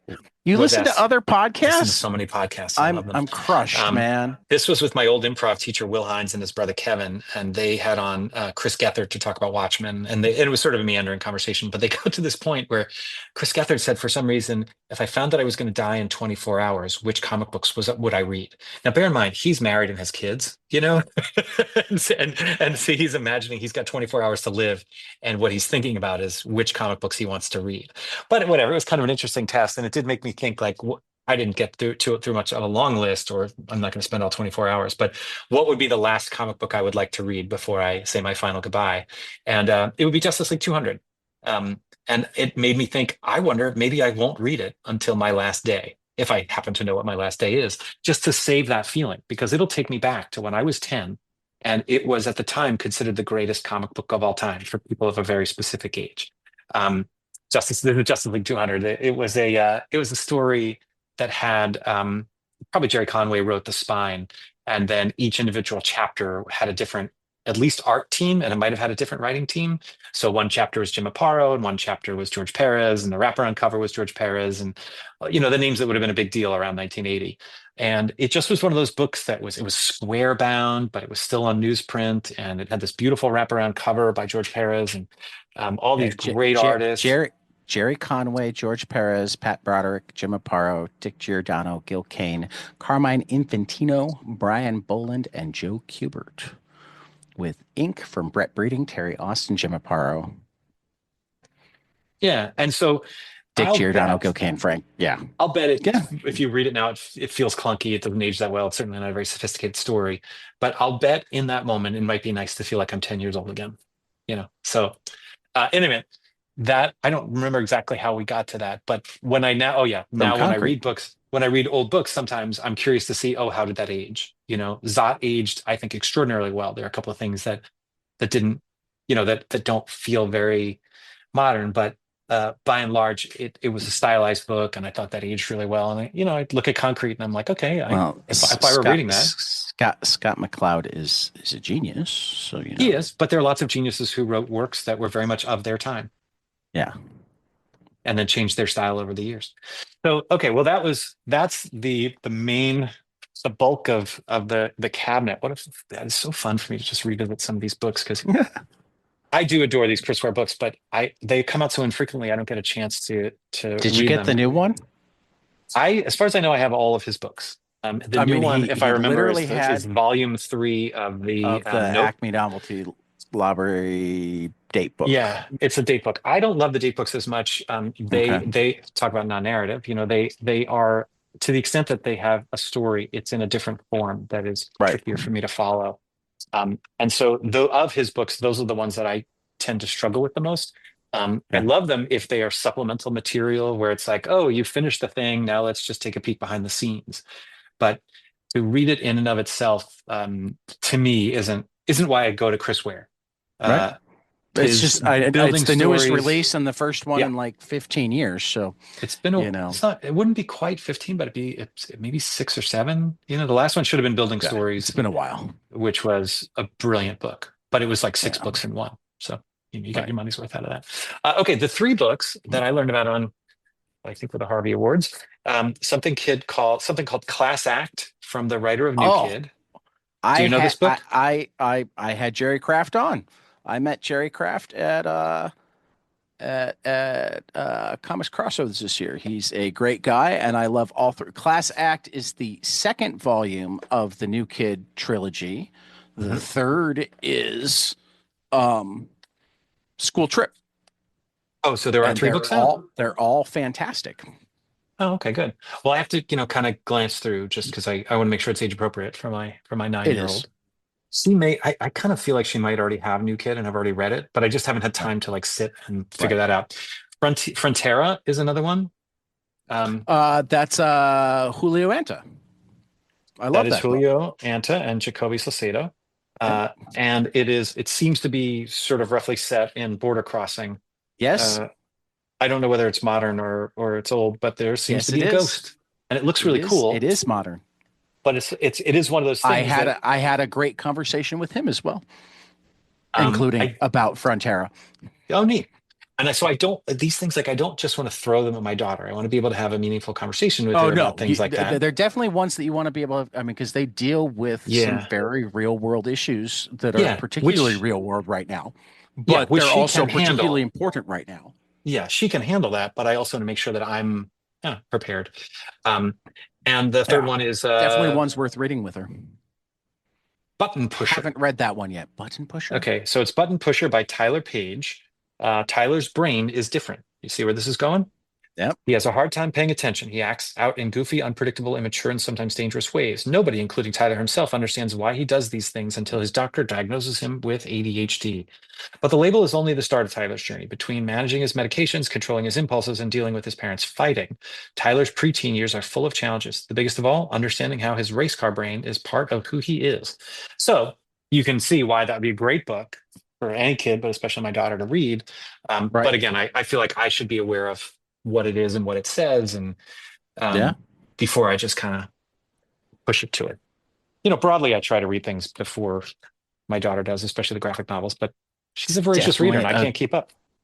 definitely a, it's definitely not a bad idea. I would argue that if you're even just willing to catch up when she says she wants to talk about it, you're doing a great job, though. Yeah, yeah. I mean, there are some books where I don't feel compelled to do that. If it's Raina Telgemeier or some Nat Enough, I forget who the author is for her Nat Enough books, but Oh, that's another but didn't series. you hear that Raina Telgemeier leads to chronic masturbation? That was the thing in the school board meeting that the woman stood up and talked about, and it had nothing to do with the fact that she was a PR person for the Christian version of Scholastic Book Fair. No, no, that didn't drive her to want a major Scholastic book to be banned at a Well, it turns Texas out I'm school I'm district not at that all. concerned about what that woman says when it comes to my daughter's reading habits. But I do try to be, that's what trademark is and that's what branding is. And if you see certain names on a book and it's got a certain Oh yeah. design, No, no, you I can get it. have an understanding of, yeah, whether it's Yeah. age appropriate. But those books I simply bought because they got nominated for an award this year at the Harveys, and Right. or I think it was the Harveys, and then they got here and I kind of flicked through them and was like, I should probably look at these because I really was just buying them because they got nominated, not because they were recommended by somebody who had read them and knew me and my kid. Well, I don't know your kid. I know you. I will speak for both Class I have a Act feeling I have a feeling and Class Act is probably Frontera just pretty fine. seriously. Yeah. Yeah. Frontier I'd I like to wouldn't read worry because I'm about not that familiar with Frontera the either. topic. No, you should. Yeah. And for that matter, the reason that I had him on, and this is a book that he had come out this year as well. He did Si Sue Pueda, Hmm. the Latino heroes who changed the United States, which is a nonfiction book of a collection of like biographical shorts about various Latino people throughout U.S. history and the things that they did for us. Mm. That was really, really Well, fantastic. that's cool. Well, so from here's my recommendation. Neither of us seems to be that familiar with Concrete, so maybe we should revisit that. Um, Okay. so I have volume 6 in print, but if there's a digital version, if maybe you want to do a little research, you may not want to do research, but if you do, we could figure out what's the best Concrete for beginners and then read that. So we could either do volume 6 because I have it, or we could go find out what's the best thing to start with. I mean, I often start at the beginning, but You yeah, want to do no, that? I can figure that out probably pretty quickly even. Okay. Um, but yeah, Because it might be start one of with those things where he didn't hit his stride until volume 3 or something. it looks like there's even at this point for 24.95 a complete concrete, and not even at this point, it came out in 1994. Um, Well, since my book was 2006, complete might have been 2 issues. no, it's 320 pages. Oh, really? Oh, wow. Yeah. All right. No, Concrete goes back. Oh, yeah, I didn't realize it went back that far. That's great. It was a 10 issue series. I mean, I think yours is technically an issue Oh, really? or Okay. an issue reprint. Um, because it was a weird series. Well, why don't you I pick don't out a remember it. concrete, Yeah, we'll figure that out. yeah, We'll do your figure best not out to do a a. phone book because I won't be able to read the whole thing probably. But You don't want to read a phone book of course I now? do. I just don't have, I know my life. See, you need to learn how to make it look like you're paying attention in business meetings when you're really reading comics on your phone. That ship has long since sailed. I've mastered that skill. It's the other things that life is full right now. I'm lucky in certain ways. Life is full. Okay. So yeah, we will definitely do some concrete. Um, and I'll not make it the complete You can you 320 can pick the page complete. Yeah, yeah. because But you will just almost certainly not get through it all, yeah, particularly when I start reading it and decide to pair it with something else. yeah. Um, Yes. so Yeah. um, I'm going to give it another toss out to you though. Whether you read the whole thing or not, I'm in chapter 11 of Neurotribes right now, Hmm. where the script kind of not quite flips, but definitely takes a turn as autistic adults start advocating for themselves Mm. rather than just the parents and the psychologists and whatnot. Hmm. I think I sent you a quote from one of the early conferences Mm. because not long before that, one of the big things had been parents. One of the things you have to do is you have to mourn the child that you wished that you had, and the guy just like was irked by that, and he acknowledged, yes, you need to, but you also need to remember that the child you have is pretty amazing. So like mourn what you lost, get over it, start taking care of the child that you have. Don't focus on how to make them the child that you don't have. Hmm. Yep. Totally true. Focus on finding a way to help them navigate this world and or remake this world to not be so hard on them. Hmm. That's right. Um, so that chapter's been really spectacularly inspiring to me. So Yeah, if I'll try you to get to like that. ever pick it up and just feel like jumping to chapter 11, that would work. Because that really seems to be kind of the rift between, is this a disorder or is this, one of the analogies tossed out is people, we don't talk about people having left-handed disorder. Yeah, it makes their lives harder sometimes because things are very much built for right-handers, but they're just a left-handed person, not a person with left-handed disorder. And Yeah. obviously, there are parts of the spectrum that come with more issues than others, but it seems like the adult autistic community has been made, and I need to learn more about this because I haven't. Is making a harder push for let's focus on our strengths and then figure out, and hey, crazy idea, and like they took it from history. When did things for deaf people start getting a lot better? When the deaf people started being on the boards talking about how to make things better for deaf people. Yeah. Wasn't there a whole thing about the first deaf president of Gallaudet University? Right. And it's like, wait a minute, they weren't always deaf? Like, what? Right. Right. Um, and for that matter, and I have to go find this. Apparently, they at one point, and I hope it's still up, they threw up a website where they described neurotypical disorder. So they took neurotypical Oh, and funny. turned it Yeah. and wrote it up like it was a disorder. Yeah. All right. It So is time for me. it's time for you to go. Yeah, let This me is just actually going remind to be you. tapped on to our for those listening, I hope you enjoyed both our cabinet conversation and our discussion of Speak Up and Superman Up, or no, not Speak Up and Four Kids Walk into a Bank, which we'll record one of these days. Let me know when you're free. I don't know what time your kids go to bed. You know, you're 2 hours before me, so like evenings sometimes work too. I don't know when you go to bed. Maybe you get the kids to bed and you just crash. Something like I that. have no idea.